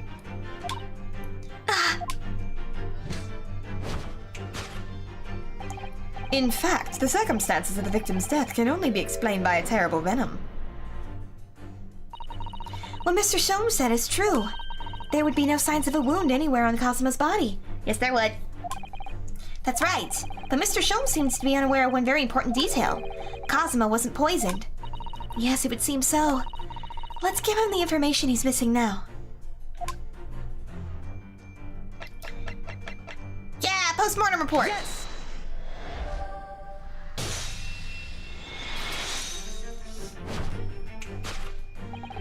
In fact, the circumstances of the victim's death can only be explained on the post-mortem report.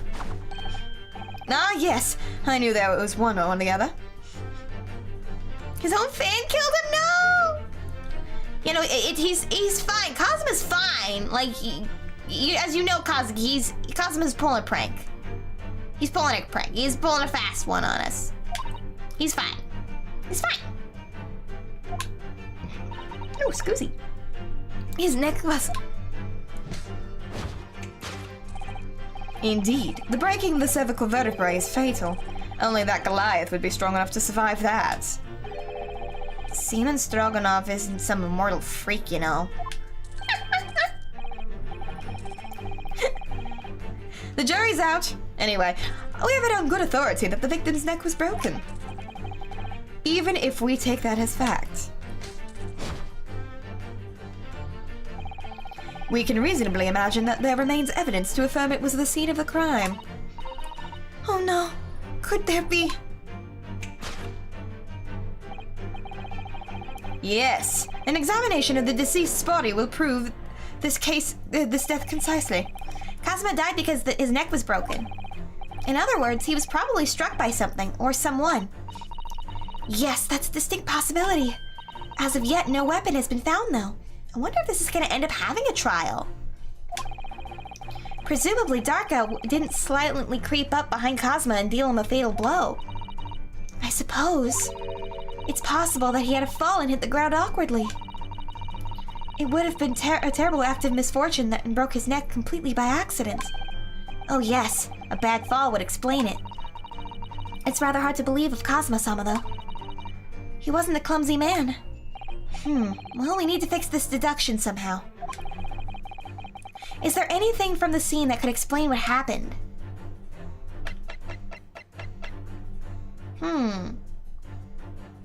Yes! Press the bell!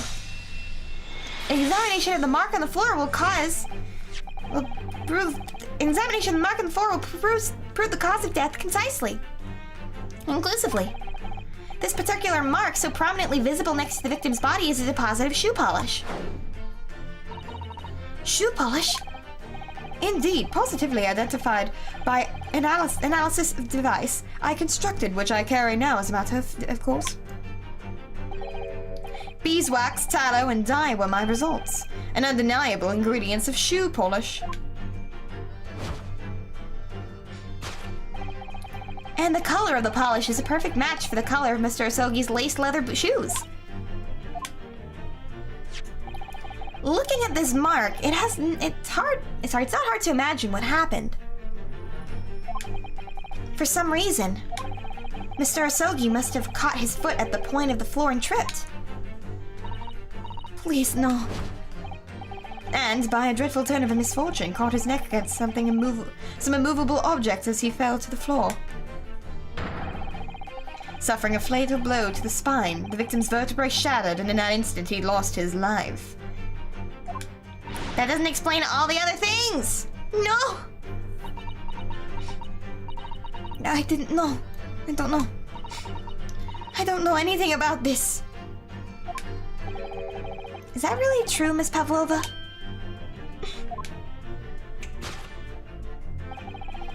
What about the evidence left at the scene where Mr. Osogi lost his life? Yes, the facts are as clear as day to me. You did all you could to conceal the incriminating evidence. But now your involuntary glance betrays the hiding place you chose. That's right, you hid the evidence that links you to the victim's death in the traveling case. I don't believe it. Kazuma-sama merely tripped over and now he's no more? That can't be true, I refuse to accept it. I know it's hard to believe, but the marks on the floor does seem to suggest that's what happened. And if this part of Mr. Sholmes' deduction is right, Miss Pavlova is trying to hide some evidence that would prove it. Here in this cabin, somewhere in the direction that just cast his eyes. Just cast her eyes. Where, I wonder? Let's have a good look around. There must be some... it must be here somewhere.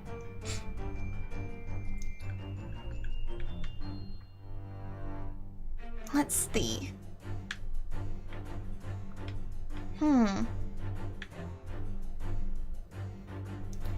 Hid the evidence. What has she been trying to hide? What are those?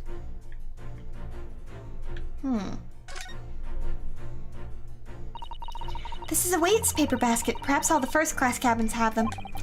But Miss Pavlova only started occupying this cabin late last night. Presumably there's not much rubbish in there yet. Aha! Oh, what's that? It's a broken piece of glass, isn't it? Yes, it is. And I feel like I've seen it somewhere before. If it looks familiar, perhaps it's more than your mind simply playing tricks on you. Yes! I have another theory! I know, right? I want the power to be able to snap into Kai's spotlight. That's right. You had the evidence that links you to the victim's death in that waste paper basket. Ah. Here we have a fragment of some intricate glass object, it would seem. One that has a familiar air, in fact. Precisely. We found another piece of broken glass on the floor of Mr. Osogi's cabin. And as you can see, the two pieces fit together perfectly. Oh no. So, Miss Pavlova, shall we consider what this tells us? Why would it be that part of this glass object, which was evidently broken at the scene of the victim's death, should be found in the waste paper basket in your cabin? Yeah! You're well acquainted with this glass bell, are you not? I don't know. Is that hushed Russian accent of yours won't save you this time, dear girl. Why? Because we have conclusive evidence linking you to the bell in question. What even is a sus bell? You talking gobbledygook over there. Take it away, Mr. Naruhodo. Yes. The evidence linking Miss Pavlova's in the little glass bell, that would be... the picture! If you look at this photograph, you can clearly see, hanging from Darka's collar, the very glass bell in question.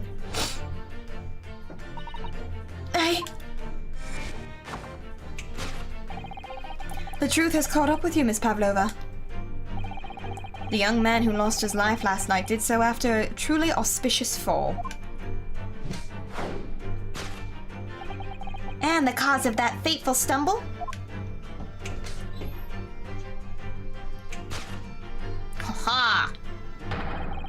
Your absent feline friend, Darka! Aww.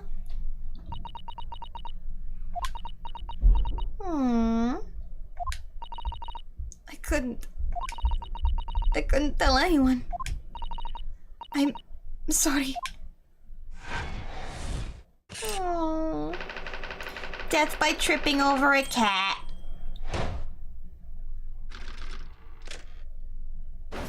Deduction complete.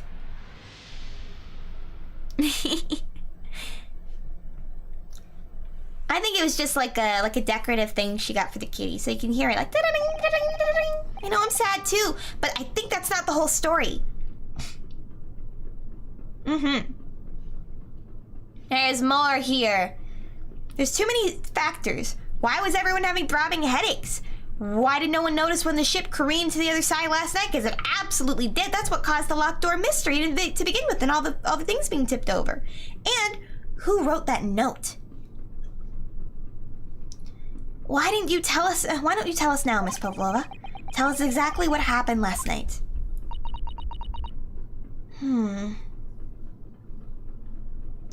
Yeah. Maybe he was trying to duck down to go see her and just like tripped over his own feet. You know, like when you duck down to get something and you just kind of, but you're like walking and you just kind of go plot. Like plot. Down like plot. It was a little after 1 in the morning. It was so late, but I hadn't had time to feed Darka, so I gave her some food. And then, all of a sudden, she scratched me and jumped out of my hands. People do say that cats become very anxious and nervous in new environments. She was so fast, she disappeared through the ventilator before I could stop her. And that is how you acquire the rather nasty wound on the back of your hand, I take it? Yes. And I had to read the rules on the wall. I knew that I was not allowed Darka with me. Yes, modern science suggests that animals can carry infectious diseases. It's a precaution, really. Well, yeah, that's fair, you know, with the whole, Black Plague dealio. I'm pretty sure that was not great. So I listened and listened, trying to hear if there was some noise in the next cabin.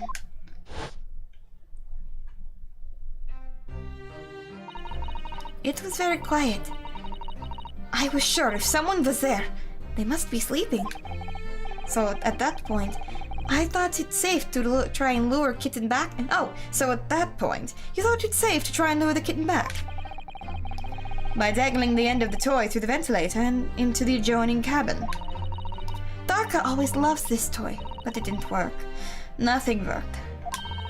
I tried using her favorite toy. I tried whistling to her softly, but nothing. She didn't return. So the faint whistling sound Cosimo wrote about in his diary was Miss Pavlova trying to retrieve her pet. Cats have a propensity to remain hidden in the shadows when frightened. Yes, so there was nothing else I could do. I just had to wait until she had calmed down. But then...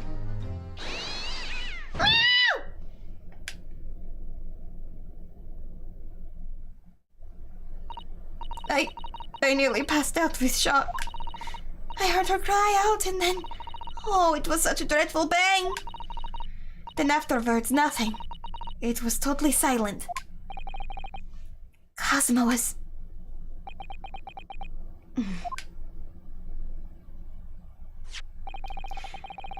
From the appearance of the brown mark on the floor, it seems likely that what you heard was the victim stepping on the glass bell and tripping up. The SS Buria is a large vessel, but even she can pitch and roll violently without warning. If Mr. Osogi was already off balance as a result of the ship lurching when the kitten got under his feet, the combination of unfortunate factors could easily have caused him to fall over.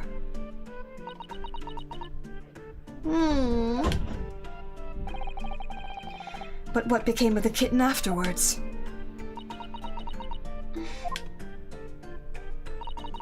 In the end, I managed to get her to come back through the ventilator. Yes, that would explain why it's broken. Yet Darka is nowhere to be seen.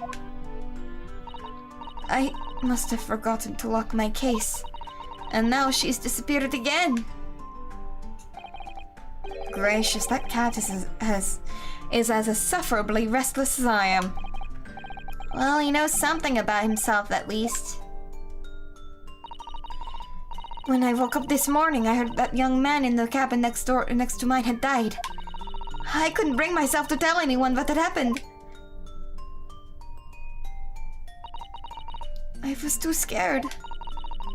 Scared that they would send me back.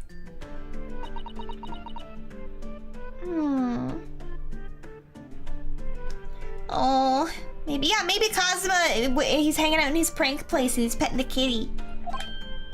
Oh, hold on a minute. What about the snake? You're right, where is it? If the snake isn't your friend, Miss Pavlova, then who is and where did it come from?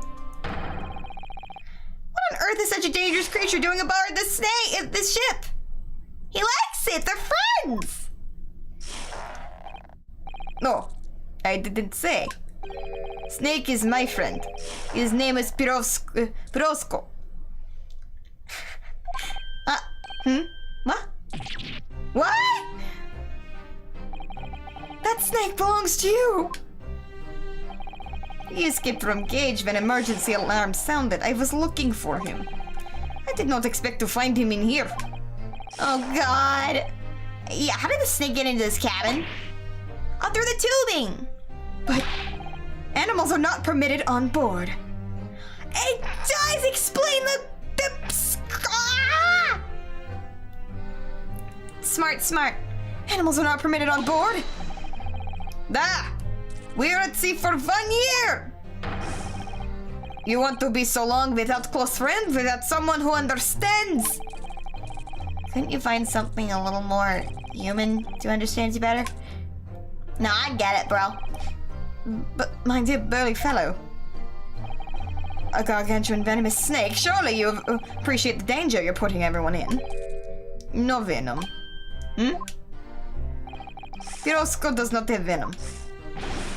He is harmless, very long, but very gentle. He is adorable like Granny. Oh, I need some water.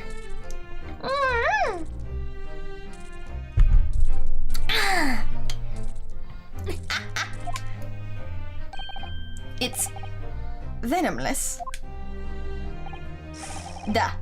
Now he is hungry, so he is in bad moods. But once I feed him, you will see big smile. And you feed him what? Milk? Oh, you feed him what? Milk, I suppose? Ha! Like they say, milk chicken's ridiculous. Snake that drink milk are only in stupid stories. Pirosko eats mouses, big fat round mouses. Oh, so is that what the mousetrap in the passageway out there is for? Of course! How else can I catch my friend's favorite food? Nothing says top of the food chain like the look in their eyes right now. Oh, he looks so sad! It refuses to drink milk, it can't hear a whistle, it can't climb up a bell cord, and it's not even venomous. How the deuce did something so inept land a starring role? It is not my fault, I do not make up stories. My Pirosko has nothing to do with this incident.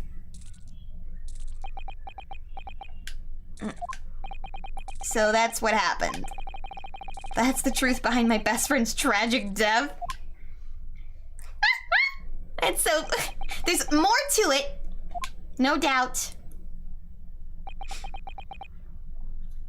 Oh yeah, I know, he's having a bad time. He's like, I'm so going to prison, I'm an idiot. Oh god.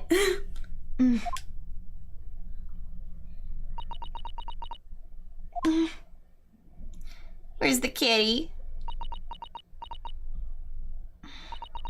Miss Pavlova? I understand the difficult situation you found yourself in, and I do sympathize. But please remember this. A young man lost his life. If you're going to attempt to cover up your guilt with lies, then no matter what the circumstances, I cannot forgive you. What? So he wrote wardrobe on the floor in Russian. So I'm guessing somebody else wrote it. And if he died on impact, that means he couldn't have written it, you know? There's more to this. I think it happened around the same time. But... What are you talking about, Miss Mikotoba? What lies? Miss Pavlova just confessed everything. It was just a series of unfortunate events. An accident. By Lemony Snicket.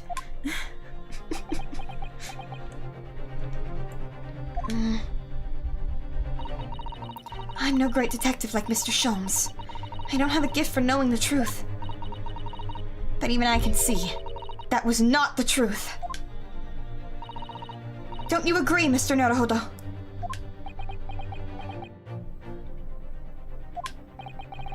To be perfectly honest, yes. They don't even know each other. She got in last night. She never saw Kazuma. Also, she's 15. There's a discrepancy in Miss Pavlova's story. I'm sure of it. I just can't put my finger on it.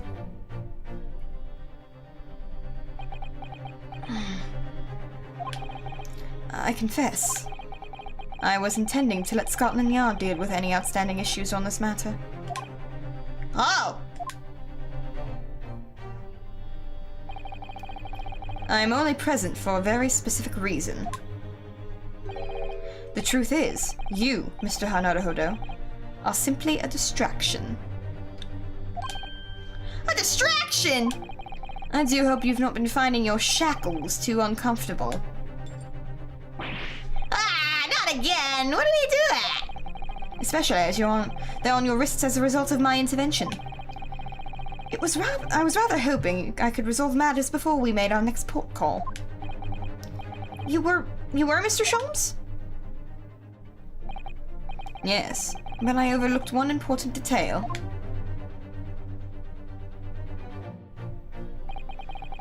The deceased young man was a very close companion of yours. Was he not?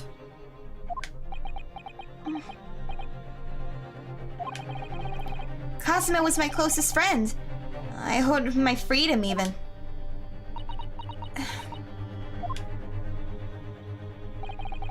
In that case, we must follow this to its conclusion. No further distractions. You must uncover the real truth here, Mr. Naruhodo. Yes, whatever that may be. Honestly, what a cool dude. The key to this discrepancy... The key to this is the discrepancy in Miss Pavlova's story, I'm sure. If I can chase that down, maybe the truth will become clear.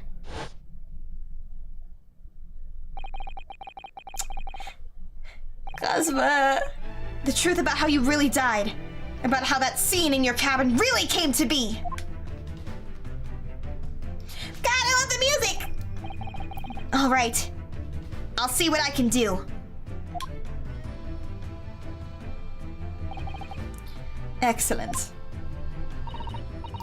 Thank you, Mr. Naruhodo. So then, shall we begin? Yes! What should we ponder first? Oh, I gotta check something really quick. Really quick. I wanna make sure I'm not getting cutting in anyone's streaming time today. Chotto matte kudasai.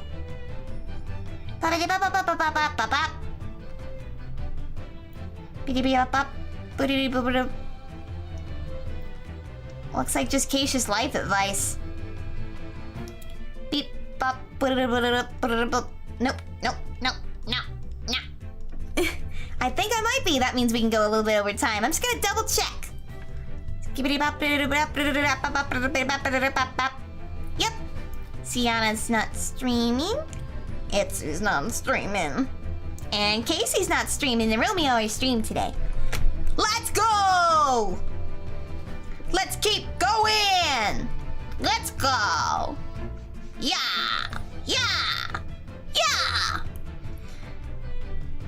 It's the victim who lost his life at the cabin that was bolted shut from the inside. Was this truly an unfortunate accident? Or was it in fact no accident at all? Oh yeah, sorry, wrong character. Or was it in fact no accident at all? That is what we must establish in the first instance. But we've already established it, haven't we? The man tripped over the kitten that had climbed over into his cabin via the ventilator. Tragic, yes, but still an accident. Hold it! Wait! Well, let's just take a step back. It doesn't make sense if that's what really happened, does it? I'm going to have to ask you to spell it out for me, I'm afraid. Yes, it's starting to take shape now. Mm-hmm. Oh, she didn't? I could have sworn she posted a schedule. Thank you, Kazuki! Thank you! Itsuka, seiyu ni naritai yo! I love voice acting, it's fun! There's a clear contradiction between the facts and Miss Pavlova's story here. The evidence is right here in Kazuma's cabin. It's undeniable.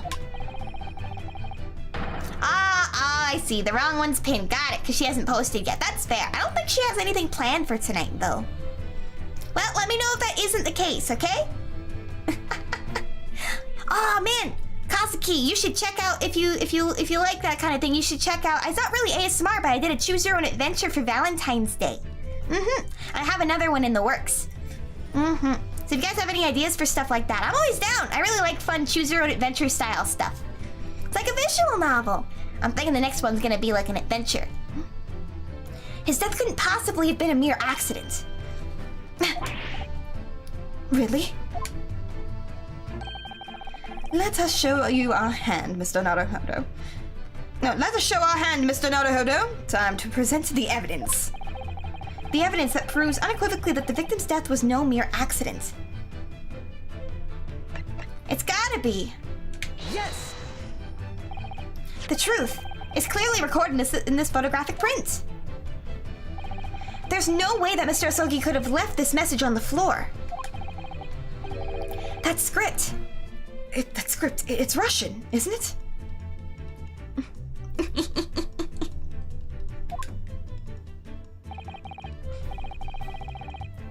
Oh yeah, that's a good idea. I should do a poll. Because I have some ideas. Indeed it is. The word written means... Oh, indeed it is. The word written means wardrobe. I see now what you mean. Most people would leave a dying message in their native language. Japanese in this case. But maybe he was studying Russian. It was a simple language. He could have picked it up very fast. That doesn't seem likely. That's actually not the point. It makes no difference whether he knew Russian or not.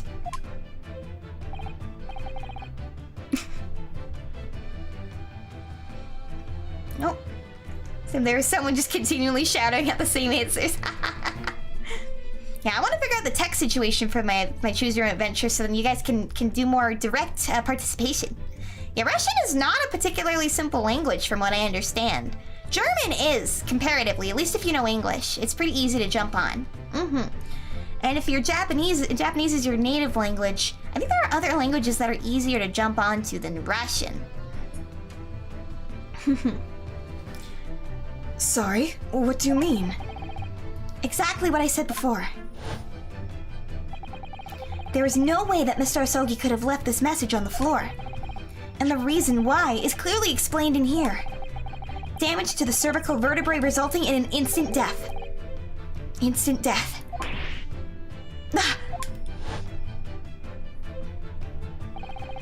Which means after the victim fell to the floor, he couldn't have possibly written anything. Because he was already dead! I mean, he would be dead if he wasn't pulling the sickest prank. That's not the only reason either. There's something else we found in Mr. Asogi's cabin. A remnant of something that couldn't possibly have been there if what Miss Pavlova has told us was true. What? So Susato-san has noticed it too then. Putting this message on the floor aside, there's something else that gives the truth away. Another piece of evidence that proves there was no accident. In other words... Wait, what's that?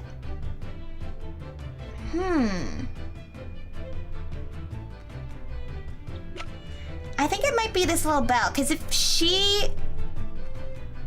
it was a locked room, if he had locked the door, how would she get the bell back?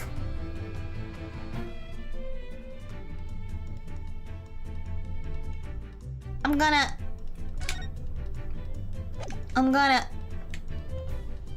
Ah, but that focus is mostly on the mark on the floor.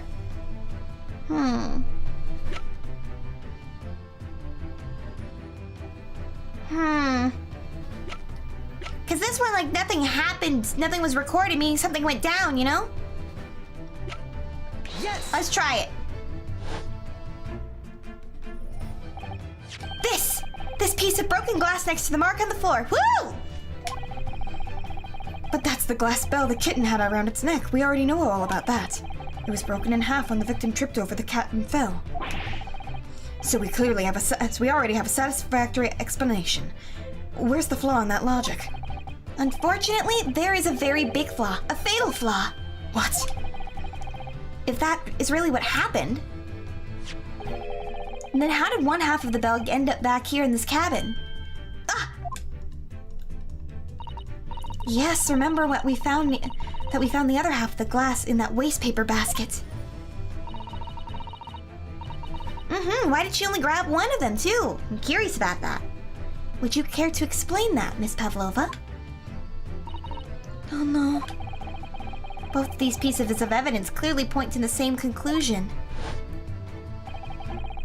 That when Mr. Asogi died last night in his cabin, there was someone else in the same room. And that same person deliberately arranged the scene to disguise the truth, in order to cover up his or her own guilt. She might have been rushing.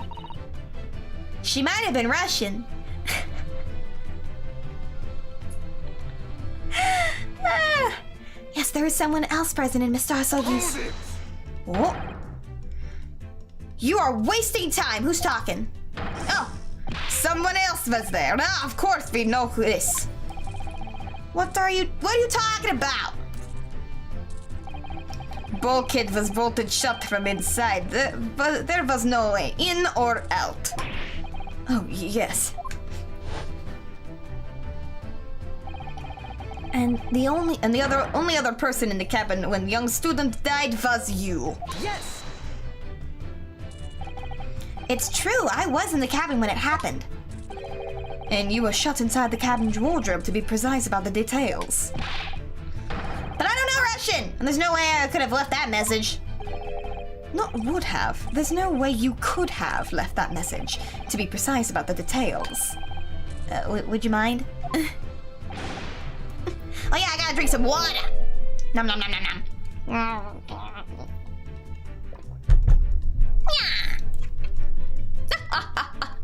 Oh, forgive me, my dear fellow. As I was saying, the person in question wrote the word wardrobe in Russian on the floor,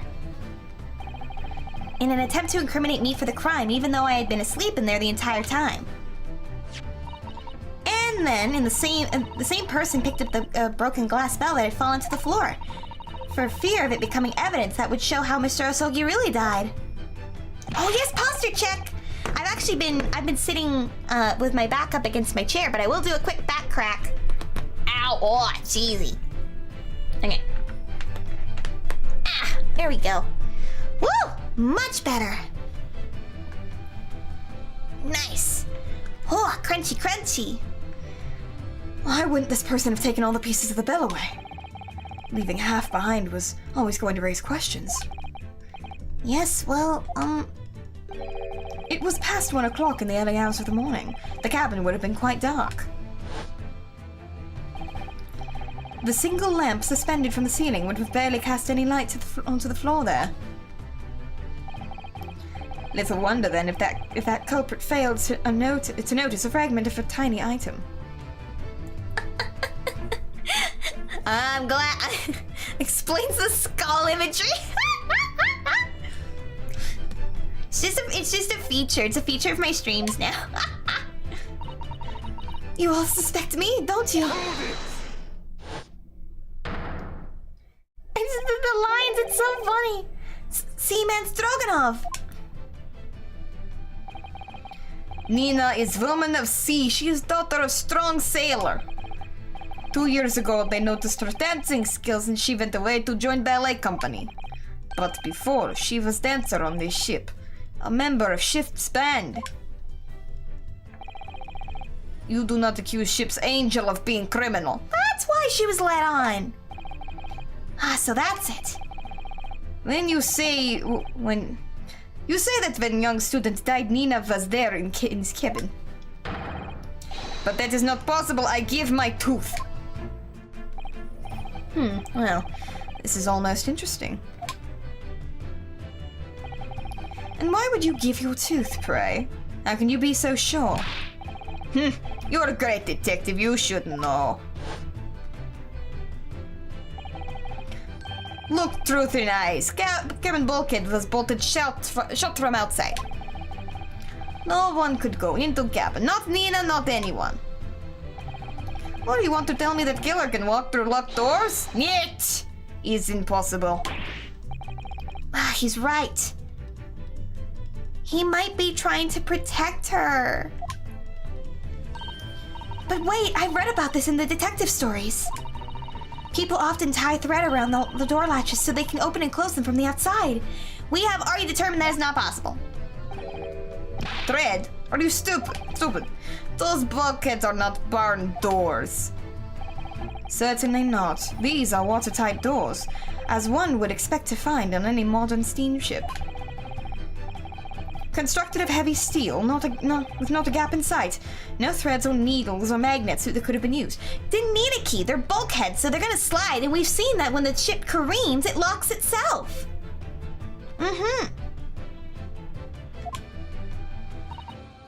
No, of course not. I thought so too. But Mr. Naruhodo suggested it earlier, so Sato-san, how can you shift it onto me like that? She's a little stinker. So Seaman Stroganov has a valid point. The cabin door couldn't have been bolted shut from the outside. Not necessarily. That... I put it to you that I could bolt this cabin door without laying a finger on it. And in this very cabin, we can see the traces of the method that we have in mind, and I have in mind have been used. Let me try again. We can see the traces of the method that I have in mind that having been used before. I had to point to the screen and trace with my fingers over the words, guys. That's the level of brain cells I've got right now. Well, Naruhodo, I believe you know what I mean, don't you? A way to shut the bolts on the cabin door from the outside? One way does spring to mind, yes. Do you really know what Mr. Sholmes means, Mr. Naruhodo? Yes, and so should you. Because we've seen it happen. Finally, they're saying it! And there's a little... Reboot. Indeed we have. So, would you care to do the honors, Mr. Naruhodo? Point out the telling signs of the method that was used to slide the cabin door bolt across from the outside! The books. Yes! It is the books. Look at the bookcase there. See how all the books and things have toppled over? That must have happened when the ship made its emergency stop before. Yes, that's right. The very powerful vessel, after all. When the engines are thrown into reverse, a violent jolt goes across the entire ship. Any small objects that aren't fastened down are bound to fall over. Bound to be I believe, yes, it's what's known as the force of inertia, acting on the objects. An object in motion stays in motion. There is nothing Sasato... Is there nothing Sasato-san doesn't know? Or that isn't in her book, at least? Well, whatever it's called, it's the same force that pushed those books over on the bookcase. And also made something else in this cabin move. The bolt on the cabin door. It was very obvious just after the emergency stop that the ship made earlier. We had come into this cabin not long before, and we hadn't bolted the door. But then...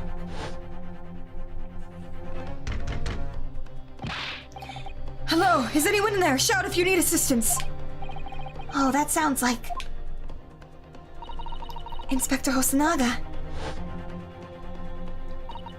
Oh, yes! That's it! When the ship stopped suddenly, the bolt flew across and locked the door. Yes, it's made of metal, but it's small and light enough to be moved by the ship's sudden change of speed. Or the force of inepta, if you want to call it that. Are you trying to say that last night, after Mr. Osogi was killed? That was a good transition. The little swoop, the little swipe. Oh! That would explain why everything was amiss.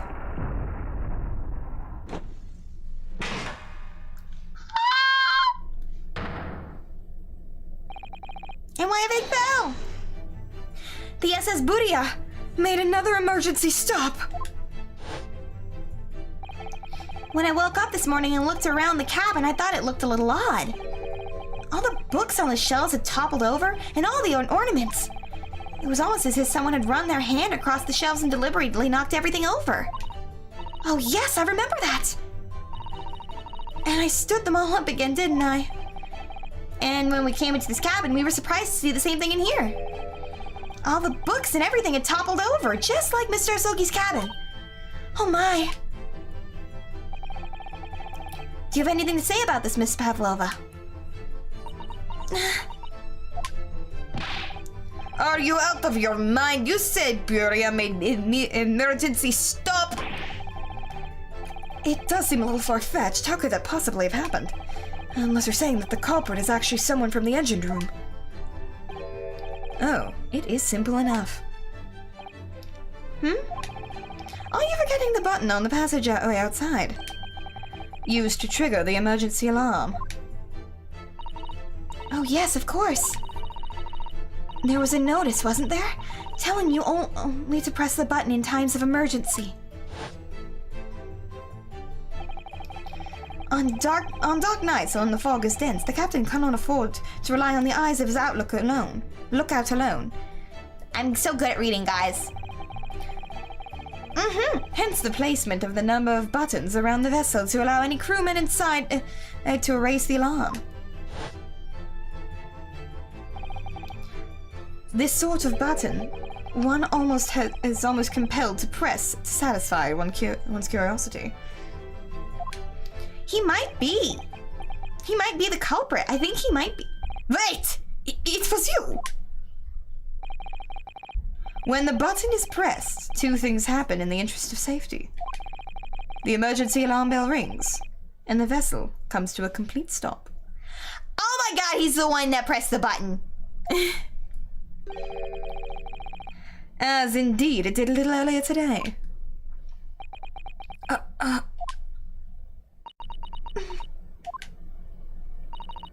Mr. Sholmes, surely it wasn't you who...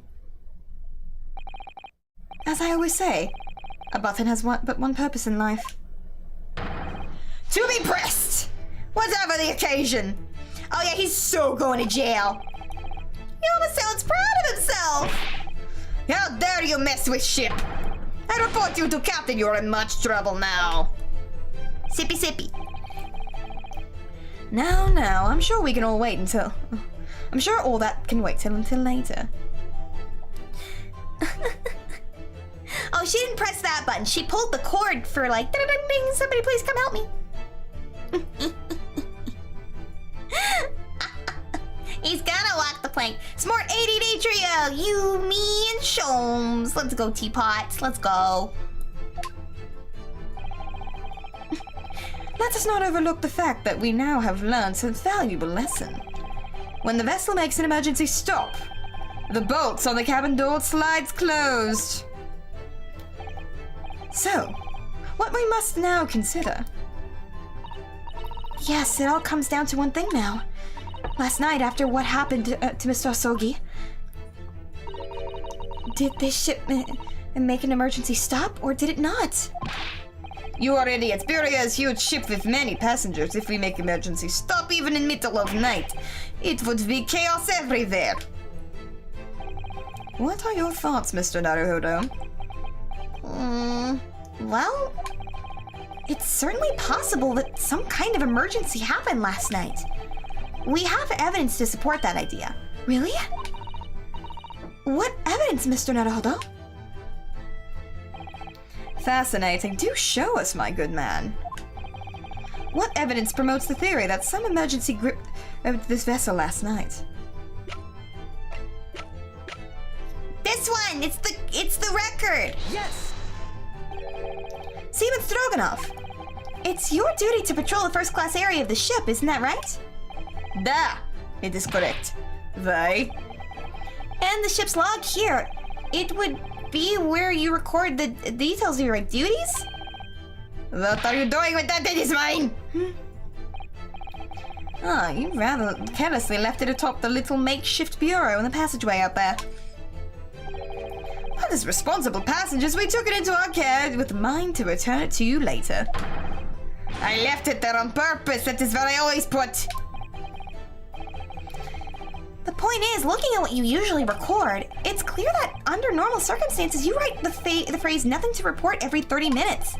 But from 2 o'clock last night until the first lights this morning, nothing was recorded at all.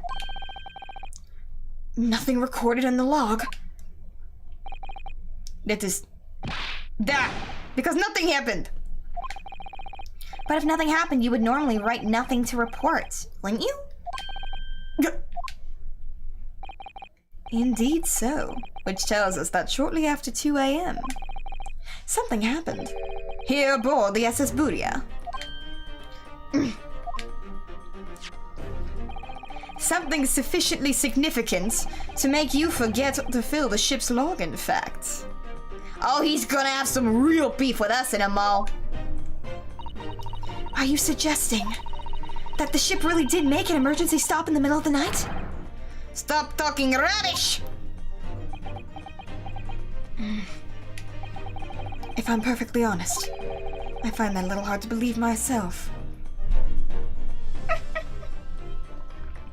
Kazuki, I can't help what you hear. The heart hears what it wants to hear. Oh, why? Well, because if something as major as emergency stop really had happened, surely all of us would have noticed. That's very true. Thanks to the emergency stop we experienced earlier, we all know what it feels like now.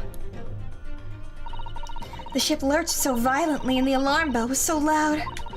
I can't imagine that anyone could sleep through that, even if it happened in the dead of night.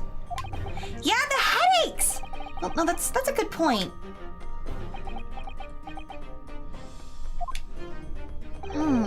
What of the throbbing? Sorry, what do you mean? Your head, man.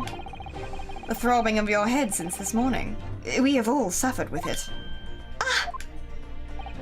Oh, yes, I have a headache, you're right. Not really a booty guy, head pats and thighs, thick thighs save lives. Well, what are the thighs attached to? The butt? In fact, I haven't been feeling it myself since I woke up today. Nor have I. My head has been feeling heavy ever since dawn. Yes, you've all been afflicted, haven't you? Just as I suspected. He's right! My head's been throbbing today too! And since eating dinner yesterday evening, everything has felt sort of hazy. I can't really remember anything that happened after I climbed back inside the wardrobe. Then the first thing I noticed this morning was the throbbing pain in my head. I had already been dragged out of the wardrobe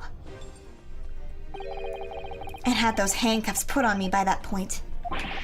Why didn't I wake up at all when all that was happening to me?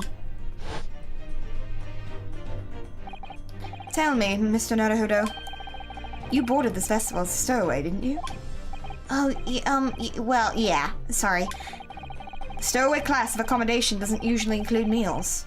What did you survive on? Well, Kazuma looked after me. He was always happy to share his meals.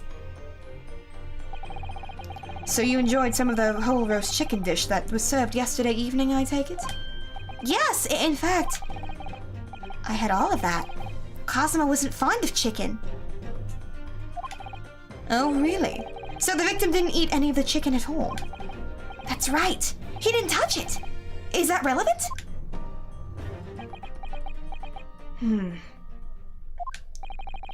My dear fellow, does that not strike you?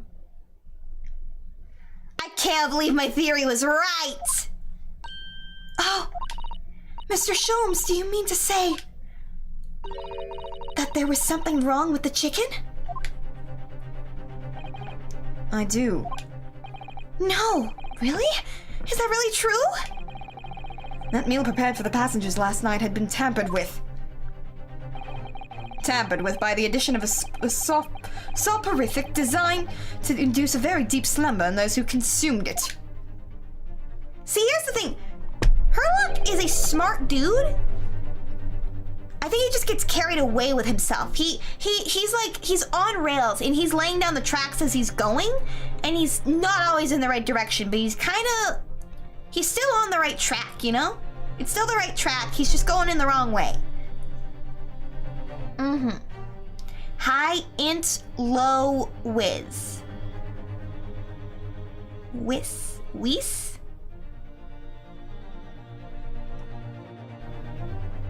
Oh, that's a D&D thing, isn't it? That's, wisdom, right? Wisdom. Yeah, I was right. What's the difference between the two? I thought they were the same. I'm still learning D&D and I'm very confused by all the stats.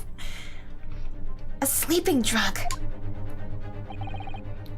Do you mean whoever did this laced every meal with a sleeping drug so no one would notice the ship's emergency stop? Mr. Naruhodo, of course that's not what Mr. Sholmes means. What a far-fetched idea. One's street smarts, the other's book smarts. Oh. Which one's which again? I'm guessing int is int's the book one, right? I'm gonna guess.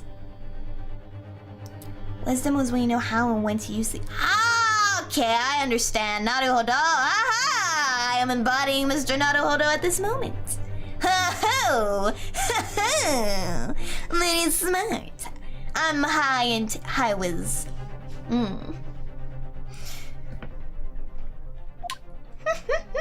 Alright, back to it. Precisely. Lacing every meal of every passenger on board with a soporific drug would certainly be impossible. Unless, that is, every single member of the crew was a conspirator. Mr. Sholmes! Well? Seaman?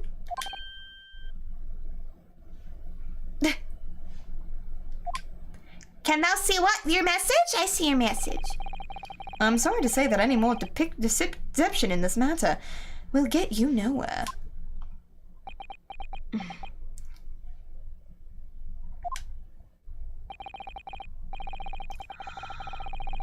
Oh my gosh, guys. I think I figured it out. Why everyone was drugged. It was so that no one would see her boarding.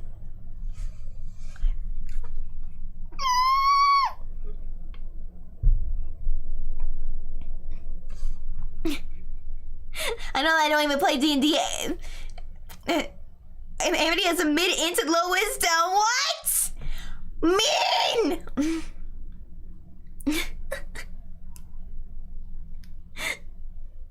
Meanie. That makes sense, because she was the angel of the ship. They were all working to get her back on the ship so they could get her away. You know? They get her away from the ballet thing. Hold on, I just gotta adjust in my chair. Pop. I don't know, I think I'm pretty smart. I'm figuring this all out. And then when maybe Kazuma noticed something or heard something? Or when they went to go get the cat, they're like, oh my god, witness, they saw her and it was a crime of passion. Just an accidental, like, oh no, like a spur of the moment, ah shit, we accidentally killed him. You know? Or maybe he really did just trip. And were that to happen, every member of the crew and the captain himself would be hauled over the coals.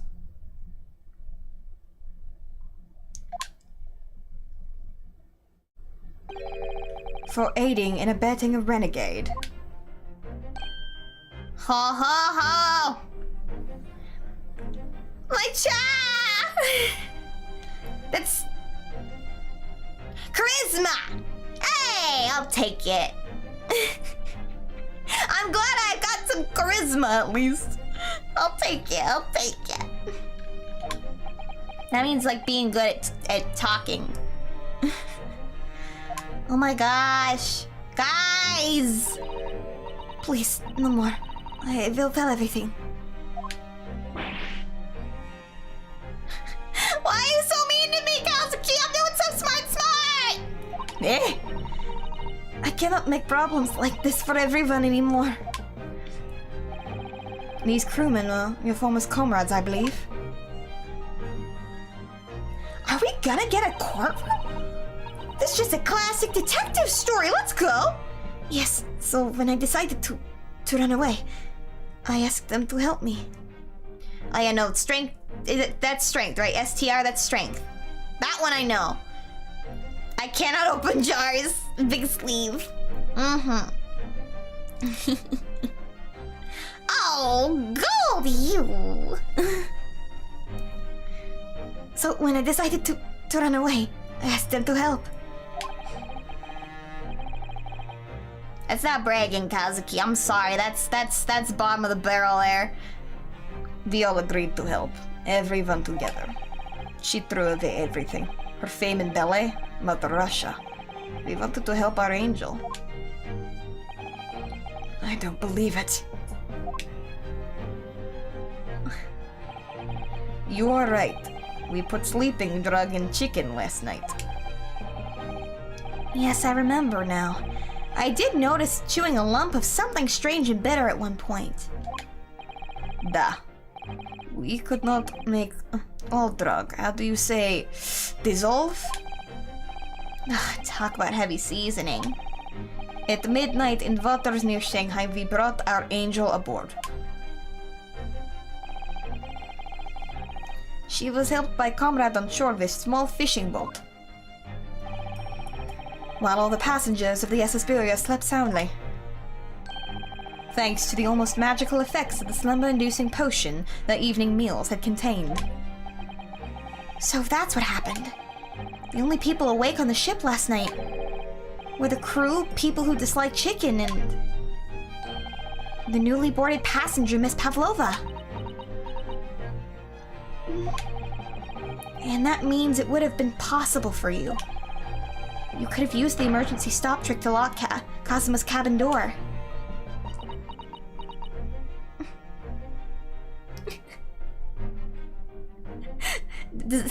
Wait, does that confirm that Amity is a min-max player? What does that mean? Wait, no, I know what min-maxing is. Hold on. Best stats. High charisma, low everything. Excuse you, I am incredibly dexterous. You have not seen me play Beat Saber. And I'm smart. I'm doing the big thinkies. Don't you know how many facts I know? I know so many facts about so many things. But how does that make sense? Surely every cabin door would have ended up locked in that case, and there would have been complete chaos. Oh, I wouldn't say so. What? Of course! Just like us, all the other passengers would have eaten their evening meals of chicken in their cabins. After which they would have been overwhelmed by the tiredness because of the sleeping drug. Quite. And accordingly, all passengers were already in their cabins for the night. Yes! The overwhelming majority of passengers who would habitually sleep in their cabin doors bolted anyway. So not one of them would have found it remarkable to find their door locked in the morning. It's true. I can't do Beat Saber until I get a full 3D setup, which I do not have yet, but I'm working on it. It's really expensive and hard to get 3D models. A lot of tech involved. There's already so much tech involved with a normal stream. You know, when I'm posting my 30 minutes, you know I've actually been prepping for stream for at least 10, and I spend the rest of that 30 minutes prepping again. Lots to test and troubleshoot, and I still come out with scuff. Just goes to show how tricky this is. They're not excuses, they're explanations. Learn the difference, teapots. If you get a 3D model, a lot of weirdos will appear. Animation people are kind of weird, I will say that. I am one of those weirdos who, anytime there's a 3D model debut, I'm like, let me see the model, I need to know how it works. In summary, in order to fasten the bolt of the single cabin door on the ship, the culprit brought the entire vessel to an emergency stop in the early hours of the morning.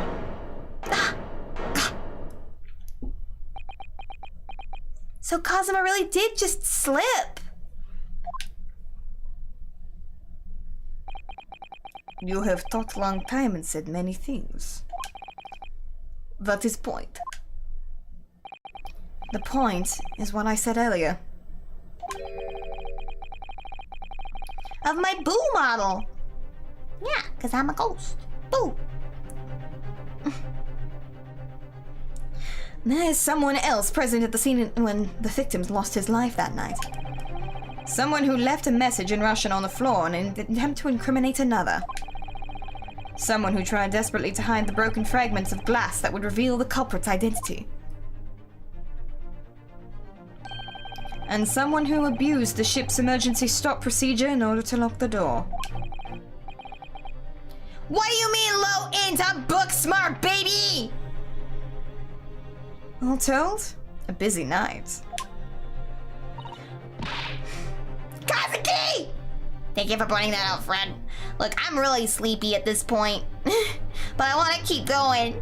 But my brain's going towards the game, not much else. I don't know anything of this. I am just a little girl. You like to speak with your long English words and explain your clever ideas. But I am sailor. And sailors don't listen to long, boring stories we don't believe. That was Kazuki, Casey. Kazuki. Kazuki's being on say-so in my chat. I think so. I think it's because, like, too many things were strange about it, you know? Just had to check. Sailors like me, we trust only what we see with our eyes.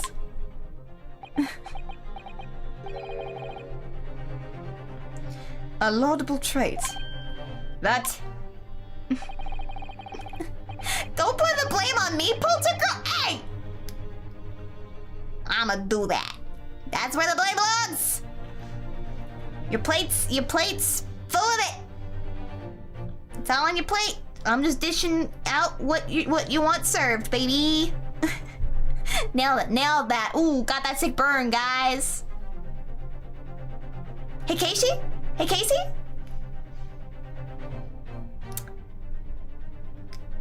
Meet me at the Tesco parking lot after the stream. We'll talk. Alright? Alright. Alright. I am quite fond of the same disposition, my good man. Observation to me is everything.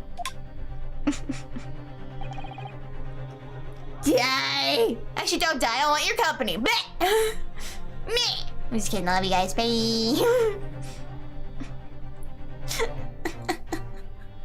Mr. Naruhodo. I'll be there 1 o'clock. Actually, I gotta work around that time. Can we meet afterwards? How does 5 sound?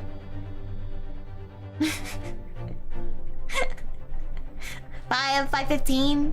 I can make it if I run. Yes? Do you hear it? The accusatory cry of guilt on the wind. What accusatory cry of guilt? Sorry, you've lost me.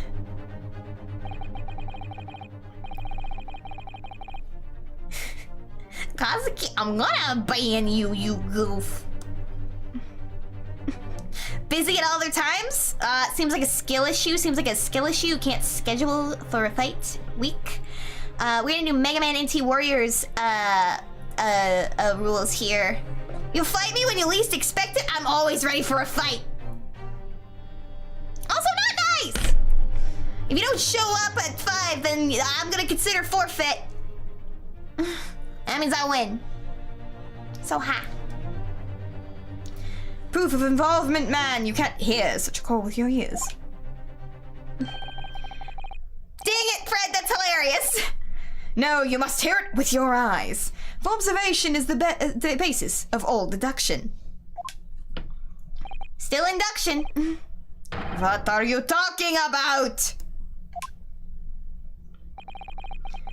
I believe the time has come. For one final logic and reasoning spectacular, the truth. Haha. So, Mr. Naruhodo, your assistance, if you please. With what exactly, Mr. Sholmes? With observation, my dear fellow. Just as I said, these two prevaricators. I could read big words. Zippy. Observation? If you remember, Mr. Naruhodo, we know that somebody tried to fabricate evidence, don't we? By tampering with the scene of Mr. Asogi's death. What we're looking for is some trace of evidence that one of these two was there when it happened. Precisely. You are delightfully quick to grasp my meaning. Alright, I'll see what I can do. So we're looking for a trace evidence that shows someone else was there at the night when Kazuma died. Let's see here. Oh, she's got asymmetrical earrings. It's kind of cool. Chunky arms.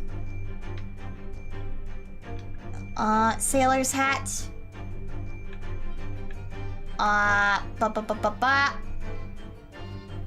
Chunky arms.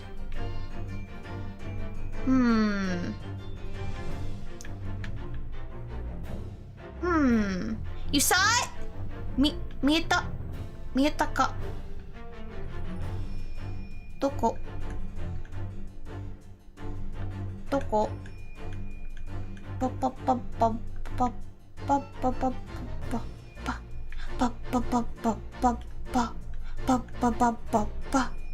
Ararara.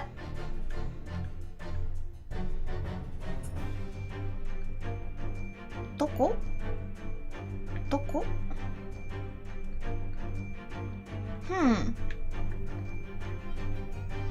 Oh!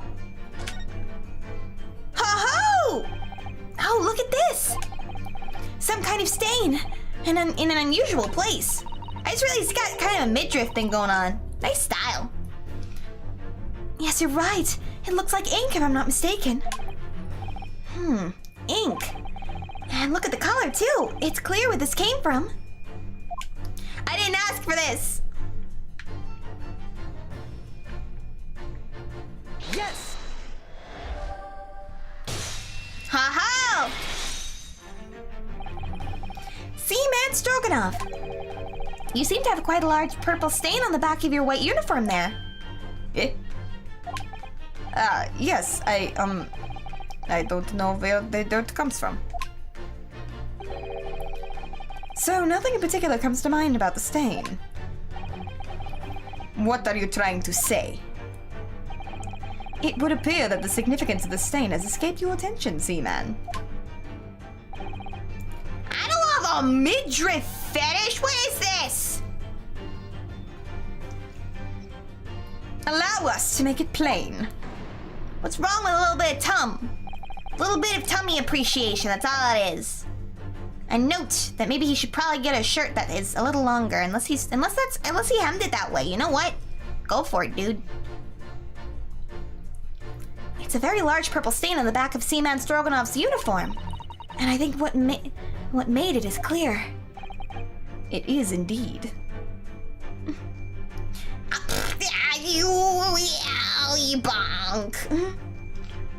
Indeed it is. So, Mr. Naruhodo, present the evidence that proves it. My pleasure. All right then, the evidence that proves what that stain on the back of Seaman Stroganoff's uniform really is. It's the ink. Let's just make sure there's nothing else that like shows it off better. Okay, yeah. Yes! I don't know. A guy like this probably has great thighs. Probably works out. Probably doesn't skip leg day. Very toned.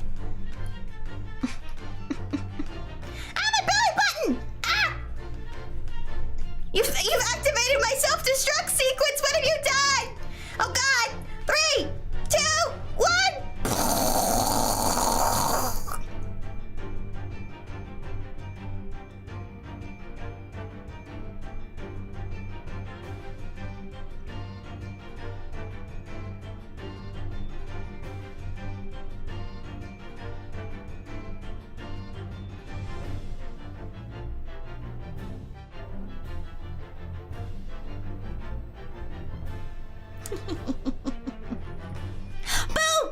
Gotcha! Haha! I tricked you. I'm okay.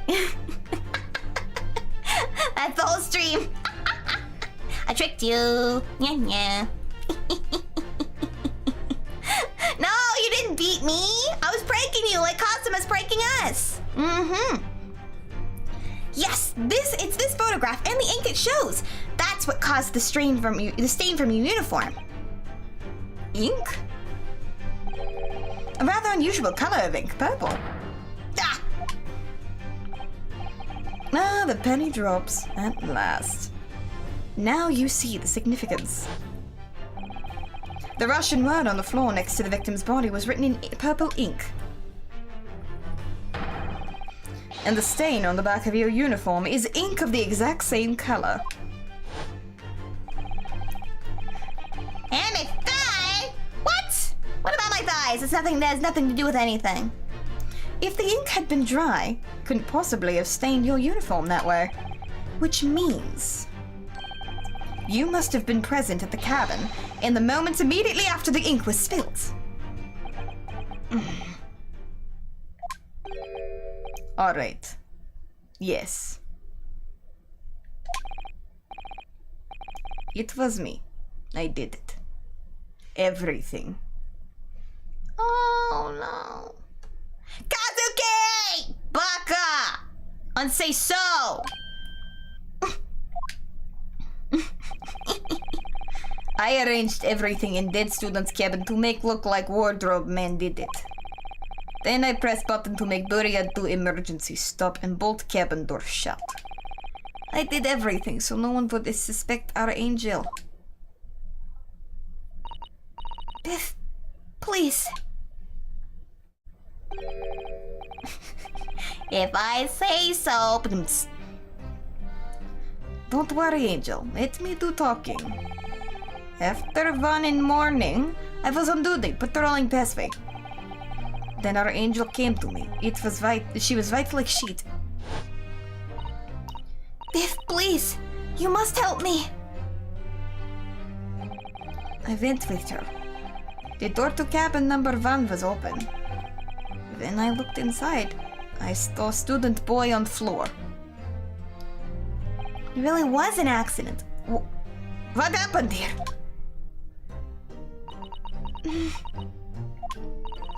Please, don't tell anyone. My little one. My little furry friend. Everything that happened in cabin is like Angel told you. The kitten escaped through the ventilator into Mr. Asogi's cabin. And then he tripped over and broke his neck while he fell to the floor? Yes, that is right. Oh my god, it was an accident! So after the incident, when the cat ran away, Miss Pavlova then visited the cabin next to hers? Only to find its occupant lying lifeless on the floor.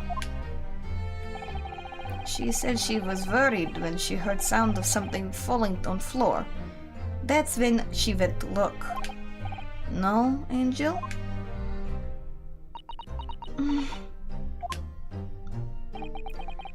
The door was not locked, so she opened to look, and you already know what happened after. There's just one thing, if you wouldn't mind. What? When you went to Mr. Asogi's cabin, Miss Pavlova, was he already dead? Why? I already told you. When Nina opened door of student's cabin and looked... I'm asking Miss Pavlova.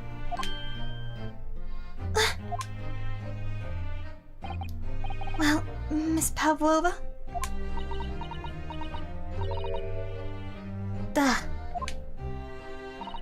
Oh. Yes, that is right. Oh no. He wasn't, was he?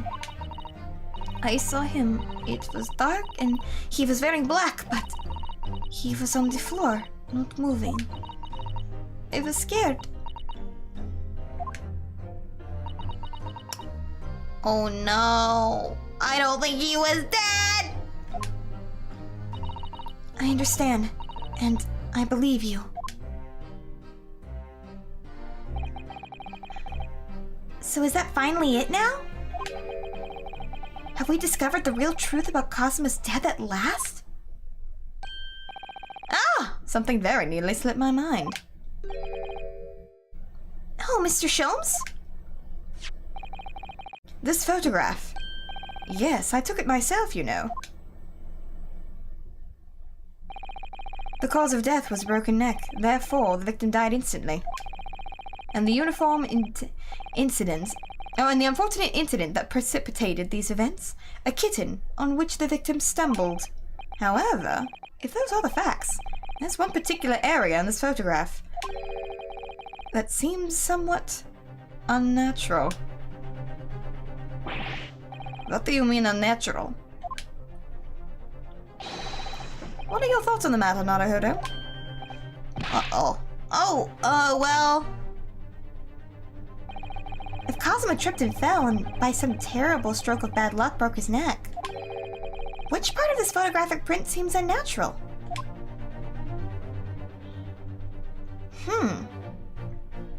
Because they would probably unflex his finger. Why is his hand balled up? Yes! Alright, if he really fell due to an unfortunate incident, then his fist just doesn't seem quite right. He didn't write it, guys! He didn't write it! They unflexed his finger and Stroganoff wrote it! That's what we just uncovered!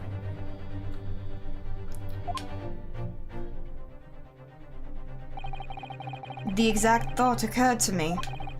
In a fall, one's instinct is to open the palms flat.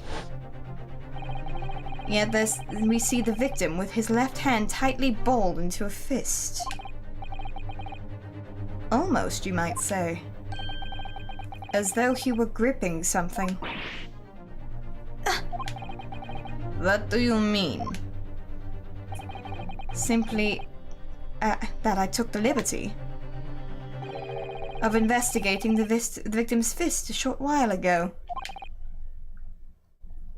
You did? And what, pray, do you imagine I found there, my dear fellow? Mr. Sholmes, show us, please! Why, of course, my dear madam. Why would I keep you in suspense? Oh...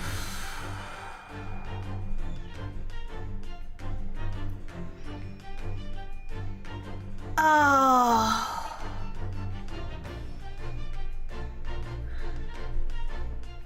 I thought she just had asymmetrical earrings. Does she have it in the photo? No, she has different earrings. Oh, more like a secret to death. Oh, a crescent moon with a little gemstone in the middle? Yes, you're right. A crescent moon. It's very pretty, but what does it tell us? It tells us nothing. I'm not so sure. That crescent moon looks familiar somehow. I'm sure I've seen it somewhere before. Yeah. See, I like to wear asymmetrical earrings all the time, so it didn't even occur to me. Observation, Master Naruhodo, that is the key. What? The truth is now tantalizingly close. How did that crescent moon come to be in Kazuma's clenched fist? This is the final clue, the last piece of the puzzle. Ask yourself, what does this little crescent moon mean? What significance has it? And observe! Find the answers with your own eyes!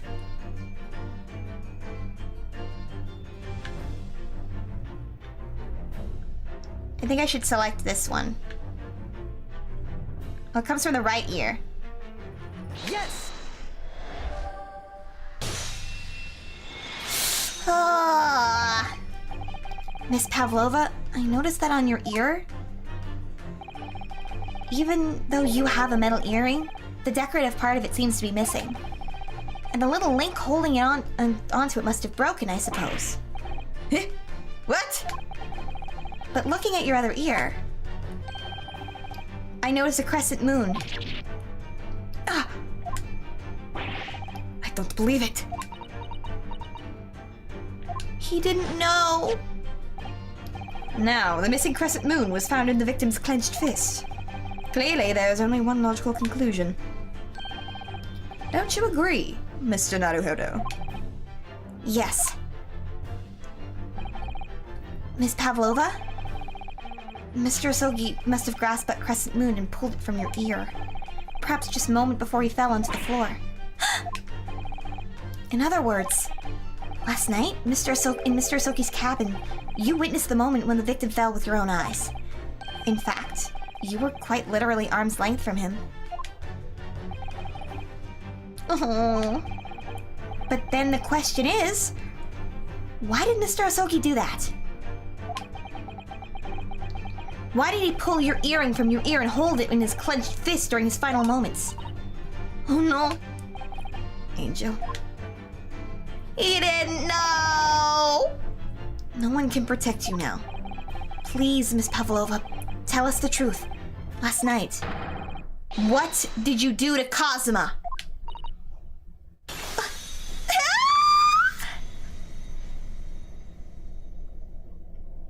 Oh. Oh. When I think about everything that happened yesterday, it was too much. Running away, the fishing boat in the middle of the night, trying to climb onto this huge ship. And then, when I was at last in this cabin and could relax after this horrible long day. No! Tarka, wait!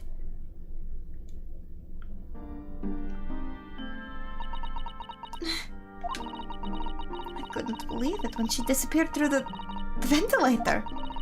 I tried to call her with a little whistle. I tried waving her favorite toy, but nothing worked. Dark would not come back.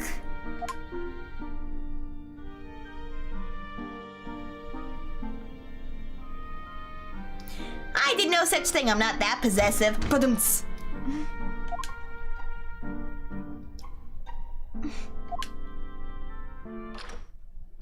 Clunk. What are you doing here at this time of night, Inspector? It's our boy! Oh. I'm sorry. I thought he was a friend of mine.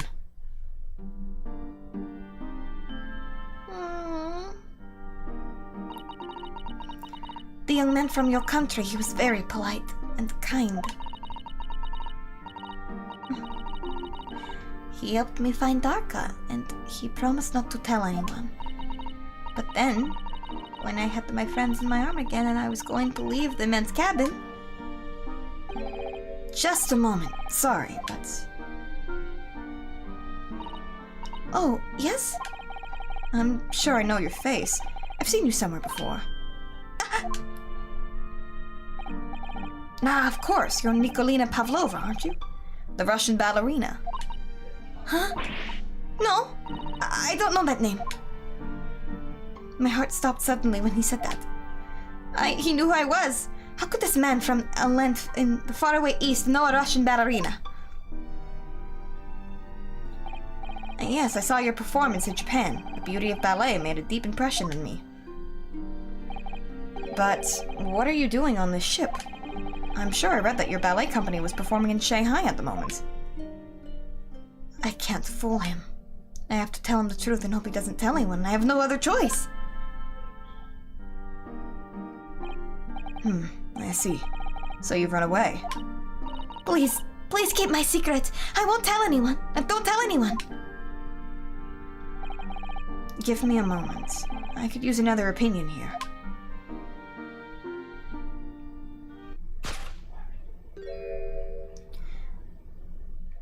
Oh no, he was going to ask us. He's going to pull that cord. He's going to tell the captain. Why did I think I could trust him? And it happened. Everything at once. It was only a second, but it felt like forever. I shouted, and then... Meow! Darka jumped out of my arms and down to the young man's feet. And he turned around to look at me. Oh! I pushed him. Oh! I don't even know why! I don't know why I did it. I was just so scared. And then I had to stop him from telling anyone about me.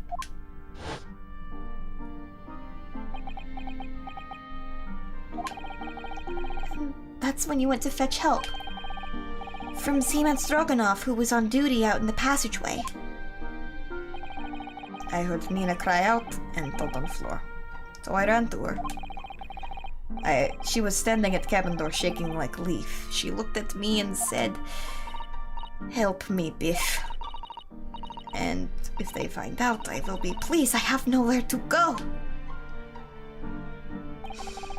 So you decided to help. And that's when you arranged things in Cosmo's cabin to make it look like I did it. So that no one would suspect the passenger in the cabin next door? Yes. I went to cabin and looked around to make sure there was nothing to show Nina was here. And then I found Stowaway, in wardrobe still sleeping. Right, that's when he found me. So you worked out a plan to lay the blame on the Stowaway. I closed wardrobe and put back strange paper sign. Luckily for me, that's the only reason Sasato started to believe me when I said I was innocent. I dragged the young man's body into good place, used ink that was spilled on to write on floor. I wrote that word, so that person who found him would look inside wardrobe and find Stowaway. And tell me, what of the glass bell? It was by my feet, so I picked it up. I see. But it was dark in the cabin. I didn't notice the other half. Then Angel went back to her cabin and I finished the job. By pressing the emergency alarm button in the by pressing the emergency alarm button in the passageway? I got into it. I get too into it. Yes. I'm sad. I'm sad, Biddy. Accordingly, the Espuria did indeed come to an emergency halt a little after 2 a.m. Thus enticing the bolt on the cabin door to slide shut, creating a locked door room mystery.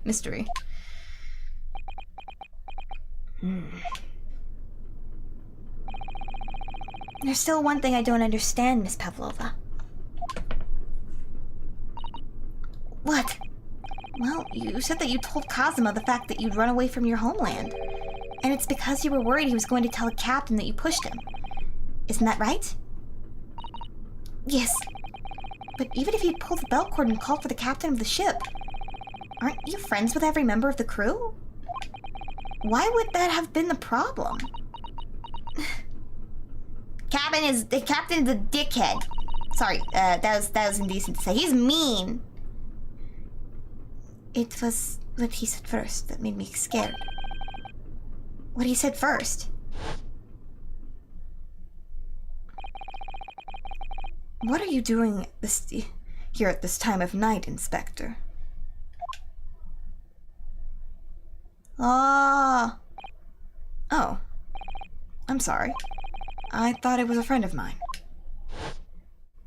Oh. He said an inspector was his friend. Ah, yes, meaning me. Who was supposed to be acting as his bodyguard. I thought that if police knew about me, they would arrest me. So before he could pull the bell cord, I...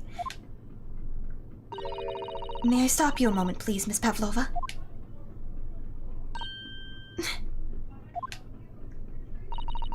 It's just...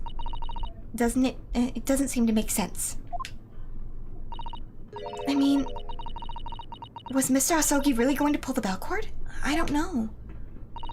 What? What do you think, Mr. Naruhodo? Well, I'm not Kazuma, so I can't know for certain, but...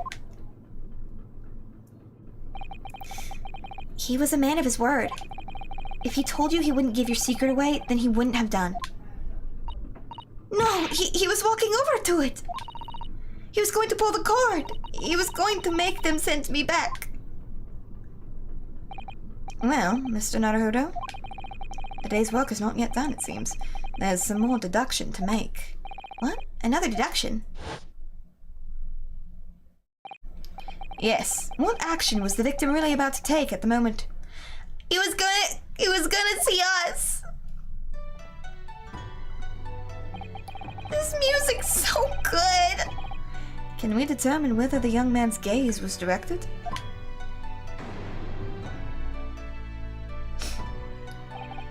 First, consider the victim's location within this cabin. That's easy. I remember every detail of that room. I mean, yes, I spent quite a lot of time in the wardrobe, but still. That cabin has been my home for this entire voyage. So this is how the cabin looked last night when Miss Pavlova visited Kazuma-sama? Yes, exactly how it was. Well, you ready then, Mr. Naruhodo? Yes! If there's one thing I've learned today, it's that the simple gaze can reveal all manner of truths. And not only that, in order to draw the right conclusion, you can't afford to be outdone even a little bit when you're following the gaze to where it lands. So, when he turned away from Miss Pavlova, what exactly was Kazuma looking at?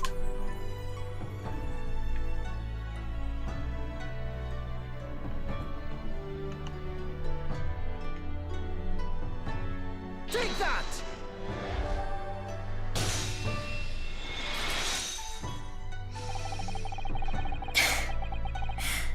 Considering everything that has happened last night, certainly it may have looked as though Kazuma was going to ring the bell cord.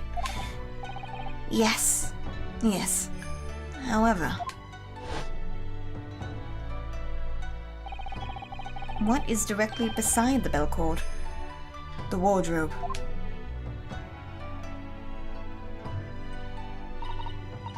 The wardrobe? And more importantly, what was inside the wardrobe? I'm clicking right back! The man's great friend, sleeping soundly. Miss Pavlova, please, think back very carefully. What were Mr. Asogi's exact words last night? Give me a moment. I could use another opinion here. Another opinion.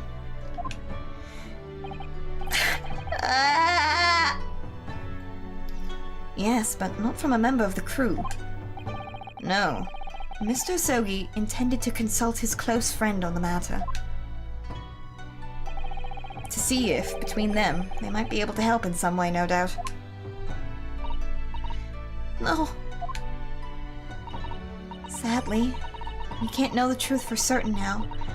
It's too late for that. Oh, he died because he tried to help. And because he trusted us so deeply that he went to get our opinion on the matter. I really hope this is viewed as an accident. But I wish you had made sure of what Mr. Asogi was looking at. Things may have ended very differently if you had.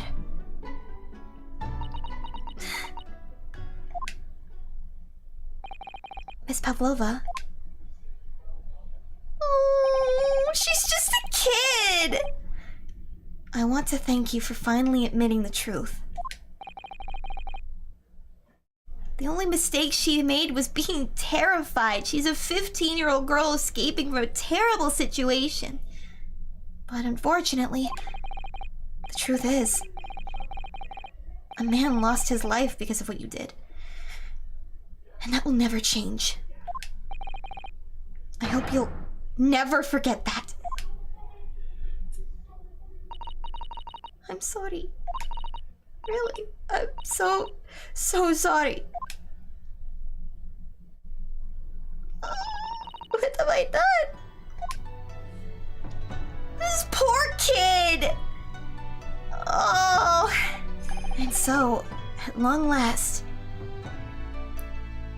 Yeah, that was uncalled for, Ryonosuke. I understand this is your friend. I understand. This is your best buddy. I get it. But, God, this kid has literally been through the ringer and back. Come on, Kazuma! Break's over, buddy! The mystery surrounding the tragic accident on the SS Buria was finally laid to rest.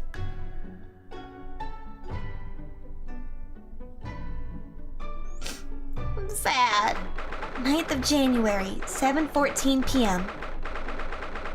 SS Buria, first class cabin passageway. What will happen to Miss Pavlova now then? Once we reach Great Britain, she'll be handed over to the British police at Scotland Yard. No! Let the poor girl go home! What about the fact she ran away from Russia? Won't the Russians try to repatriate her? Apparently the English detective can speak to the immigration office and sort it all out. Okay, so they're gonna help her. Mr. Sholmes can do that? So she won't be going back to Russia then? No, I don't think so. Even if she wanted to return to the future, I doubt she would be able to. She ran away, so now she's in exile for life. Is that really how it works? I guess that's how it works in this world, or at least at this time. I guess different countries have different rules. I'm sorry. Oh, Seaman Stroganoff? I wanted to help our angel, no matter what. But I didn't think about you, about how you lost a good friend. I will go with Nina. I will give myself to British police. That's kind of you. In the meantime, thank you for letting me go free again. Cosmo's death feels like such a waste, but... Well, do what you can for Miss Pavlova, won't you? Da. Well, I'm afraid you need to pack now. We're due to arrive in Hong Kong tomorrow. As much as it pains me, I'm going to have to hand you over to the consul to arrange your passage back to Japan. Yes. I did stow away after all. I couldn't really expect any different. So, you should get back to your cabin now.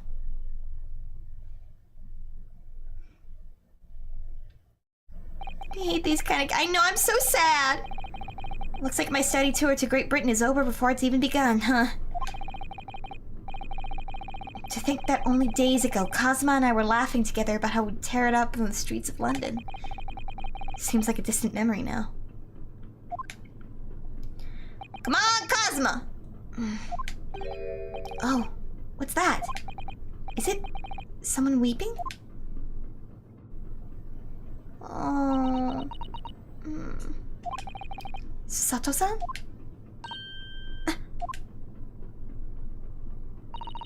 Naruto-san, I didn't know you'd returned. Oh, well, I haven't been back long. Inspector Hosonaga just told me I should pack. You know, ready to leave the ship tomorrow and all that.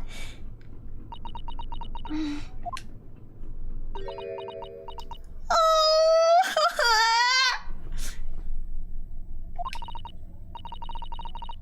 Who's Sato?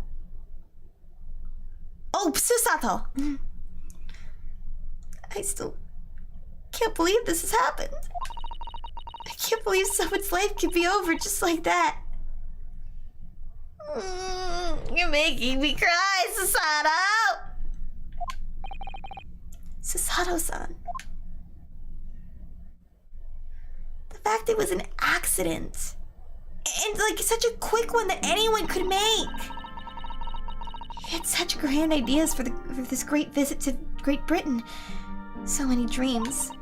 And now they've been cruelly taken away. Just like he has. I thought I could never forgive the person responsible. But now we know the truth. That it was just an accident. Just a silly series of mishaps. It's too much, Naruto-san. It's just too much. Yes, I know. I wish there was something I could say. I'm guessing that's Hosonaga. Yeah. Oh, he got his glasses fixed. Inspector.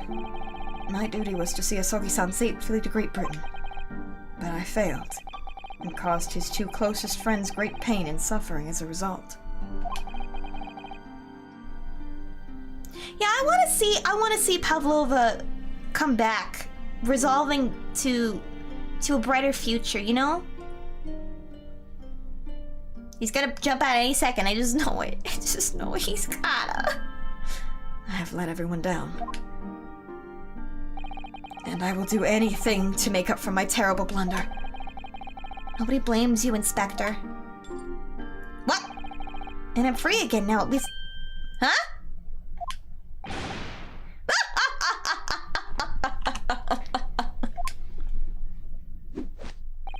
Surprised, Mr. Naruto? What? What is the meaning of this? Oh, a trifling matter. Simply that in my head, I think I shall always picture you wearing those shackles. So mean! Stop cuffing me! Without them, the balance seems all wrong. It's distracting. Sorry? So I decided to restore them, for old time's sake, shall we say. You are a stowaway after all. We are mourning our friend!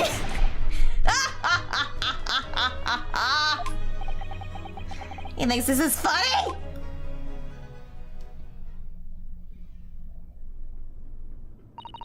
Mr. Sholmes? We do appreciate all your assistance. Oh my god, it's been Kazuma the whole time! I'd like to thank you from the bottom of my heart. Not at all, not at all. Though it's a little late, may I offer my sincere condolences? The loss of your companion is truly heartrending. Heartrending. Oh. I hope that you will be able to fulfill some of his aspirations in his honor. I'm afraid that won't be possible. We shall be disembarking at the next port in Hong Kong. We have to return to Japan and make a full report about everything that's happened. What? Wait a minute! It's just me that has to go back, isn't it? I mean, I was the stowaway.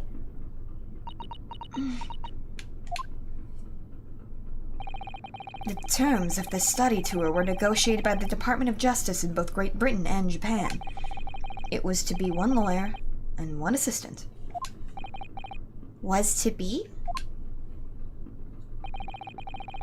In the light of Mr. Asogi's unfortunate death, I'm afraid the study tour can no longer go ahead. Oh no. I don't care for me, but... Poor Sasato-san? My dear fellows, the majority of problems have an extremely simple solution, you know? Blah, blah, blah, blah, blah. All you require is one lawyer, and the study tour can continue, surely. But there is no one else with the necessary qualifications, Mr. Sholmes. We know of no other lawyer. Qualifications, you say? Any qualifications obtained by your own country will be of little value in Great Britain, I'm afraid. Oh, but... But anyway, the voyage to London still promises a good month of time. Ample opportunity, I would say, to find yourselves another suitable lawyer. Yes! I don't know why I said it like that. Yes!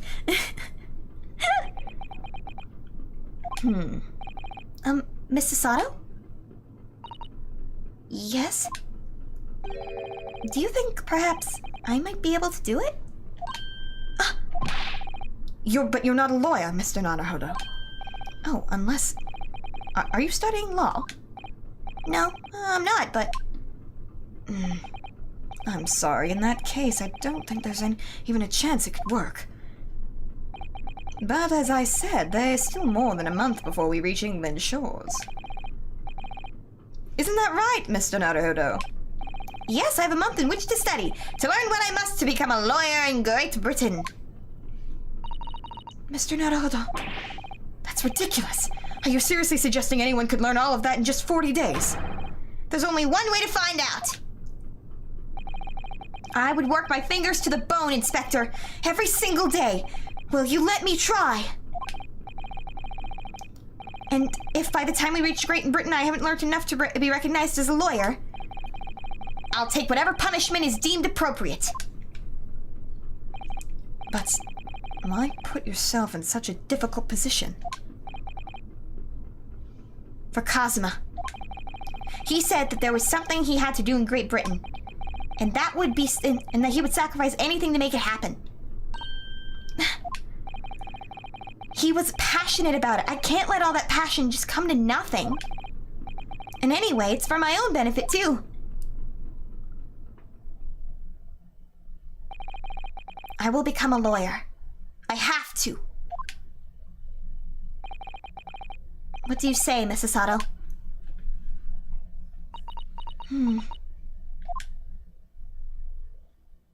Ah, she's so cute.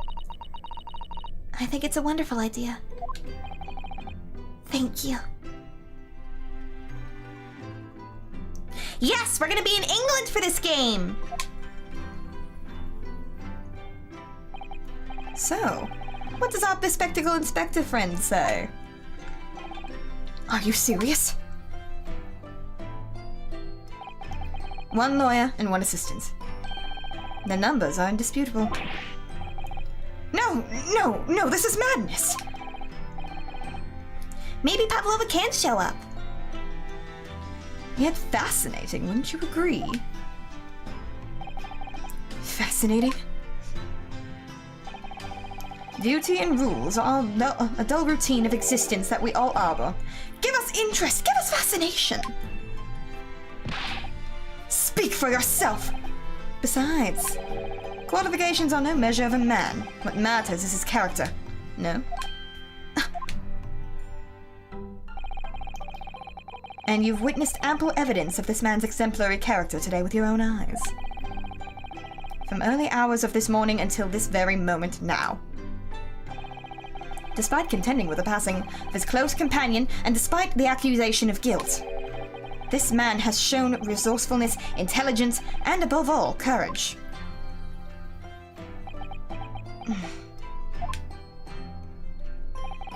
Very well. I'll think of a clever way to word my report in the Department of Justice. Inspector!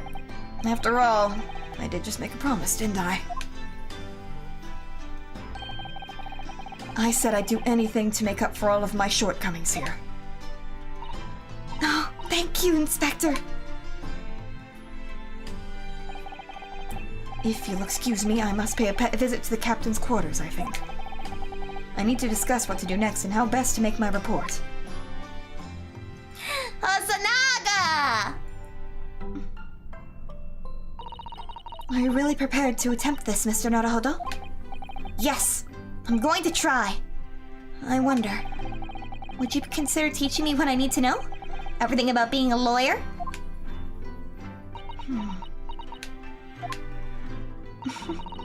I would be delighted to help you. I am a judicial assistant, after all. Thank you. And, Mr. Naruhodo? I'd like you to take charge of this. What? Me? Are you sure? Oh, no! Oh, no! I'm sure it's what Kazuma-sama would have wanted. The katana is a Japanese man's soul. We're carrying him with us.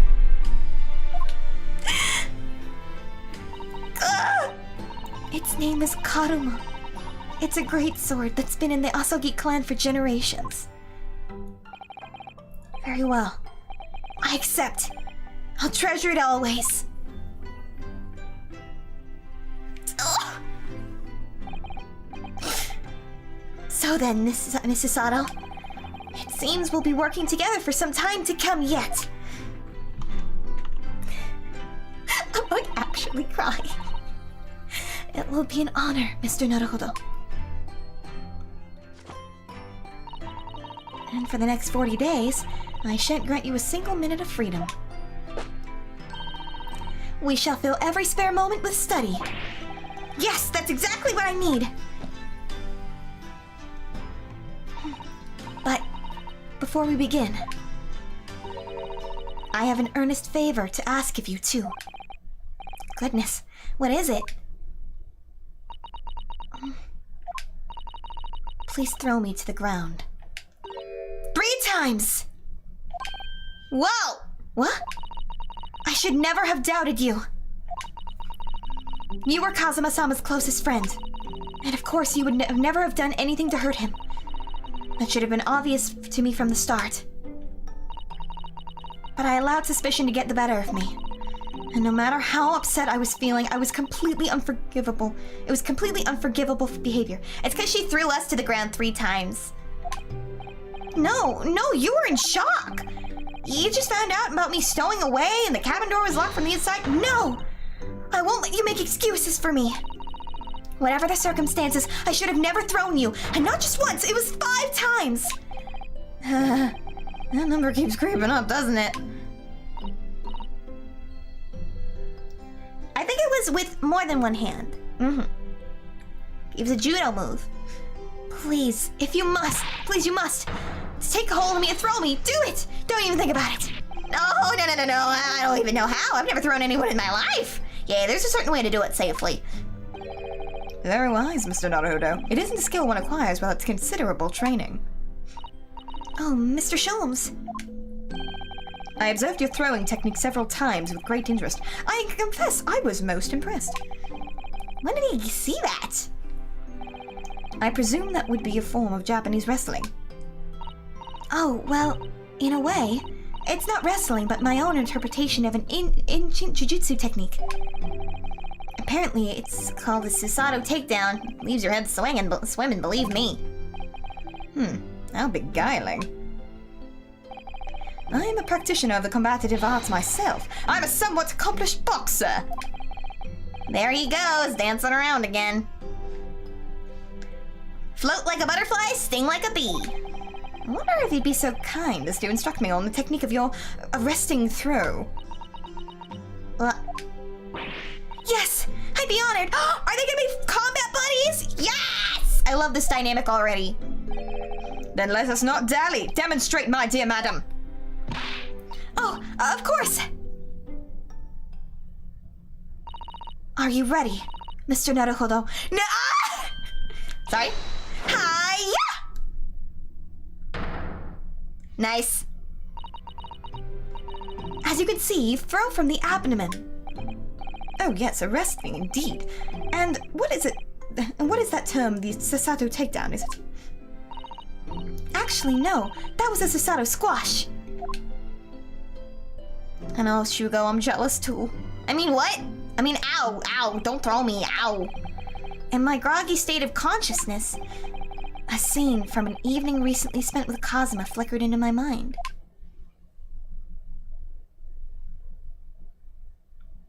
Oh! Karuma? That's right. It's a prized sword that's been passed down through the generations of the Asogi clan. I can't believe you managed to get permission to bring it with you. I mean, taking a katana on a study tour is more than a little irregular, surely? Oh, that was such a good transition! A Japanese man's sword is his soul, Ryunosuke. It can't be parted from my katana. And now we carry it on.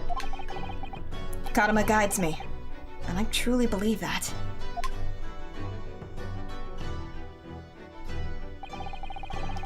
So its name compels the wielder to slice evil in two? Not that you would need such compelling. On that subject, there's something very important that I have to do in Great Britain. And I'll sacrifice anything to make it happen. And appreciate you seeing it through with me. I feel like it might be inspired by, Waranai no Te? The Tender Hands. It was a sword that was made by, I believe, forged by Masamune that was said to not cut needlessly. It only cut when it deemed it relevant and necessary. There's like a folklore about it. About him having a competition with, I can't remember the other, I want to say Sakamoto? I can't remember the other swordsman. But basically they stuck their blades in the stream and whichever one cut the most leaves was the sharper sword. And the idea was that it didn't cut a single leaf because it doesn't cut things unnecessarily.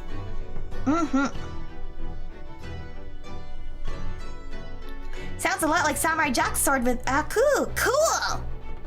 It does! You're right! I'd appreciate you seeing it through with me. Oh, that was him saying it. Of course I will. Whatever it is, I'll see it through to the end with you. I knew you wouldn't let me down. That important thing he had to do. I still don't know what it was.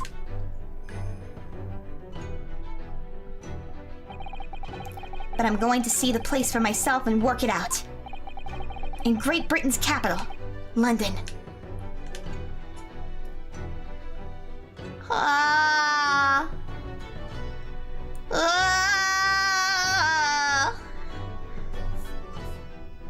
This episode is owarimasu!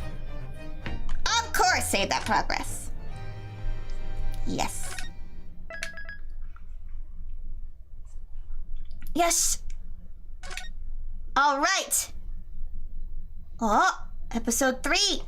All right, everybody. I think that's a good place to call. Oh my gosh, we've been at this for 3.5 hours. We got it done in 3 parts again, though. Ooh, baby. All right, let's hop back to the chat-ick. What a night indeed. Woo! Yeah, let's just close that down. Boop. Oh, ooh, I am pooped. I am tired. That was so worth it, though. What an emotional roller coaster. I hate to say it, guys. I don't want to admit this, but I don't think Cosmo was playing a prank.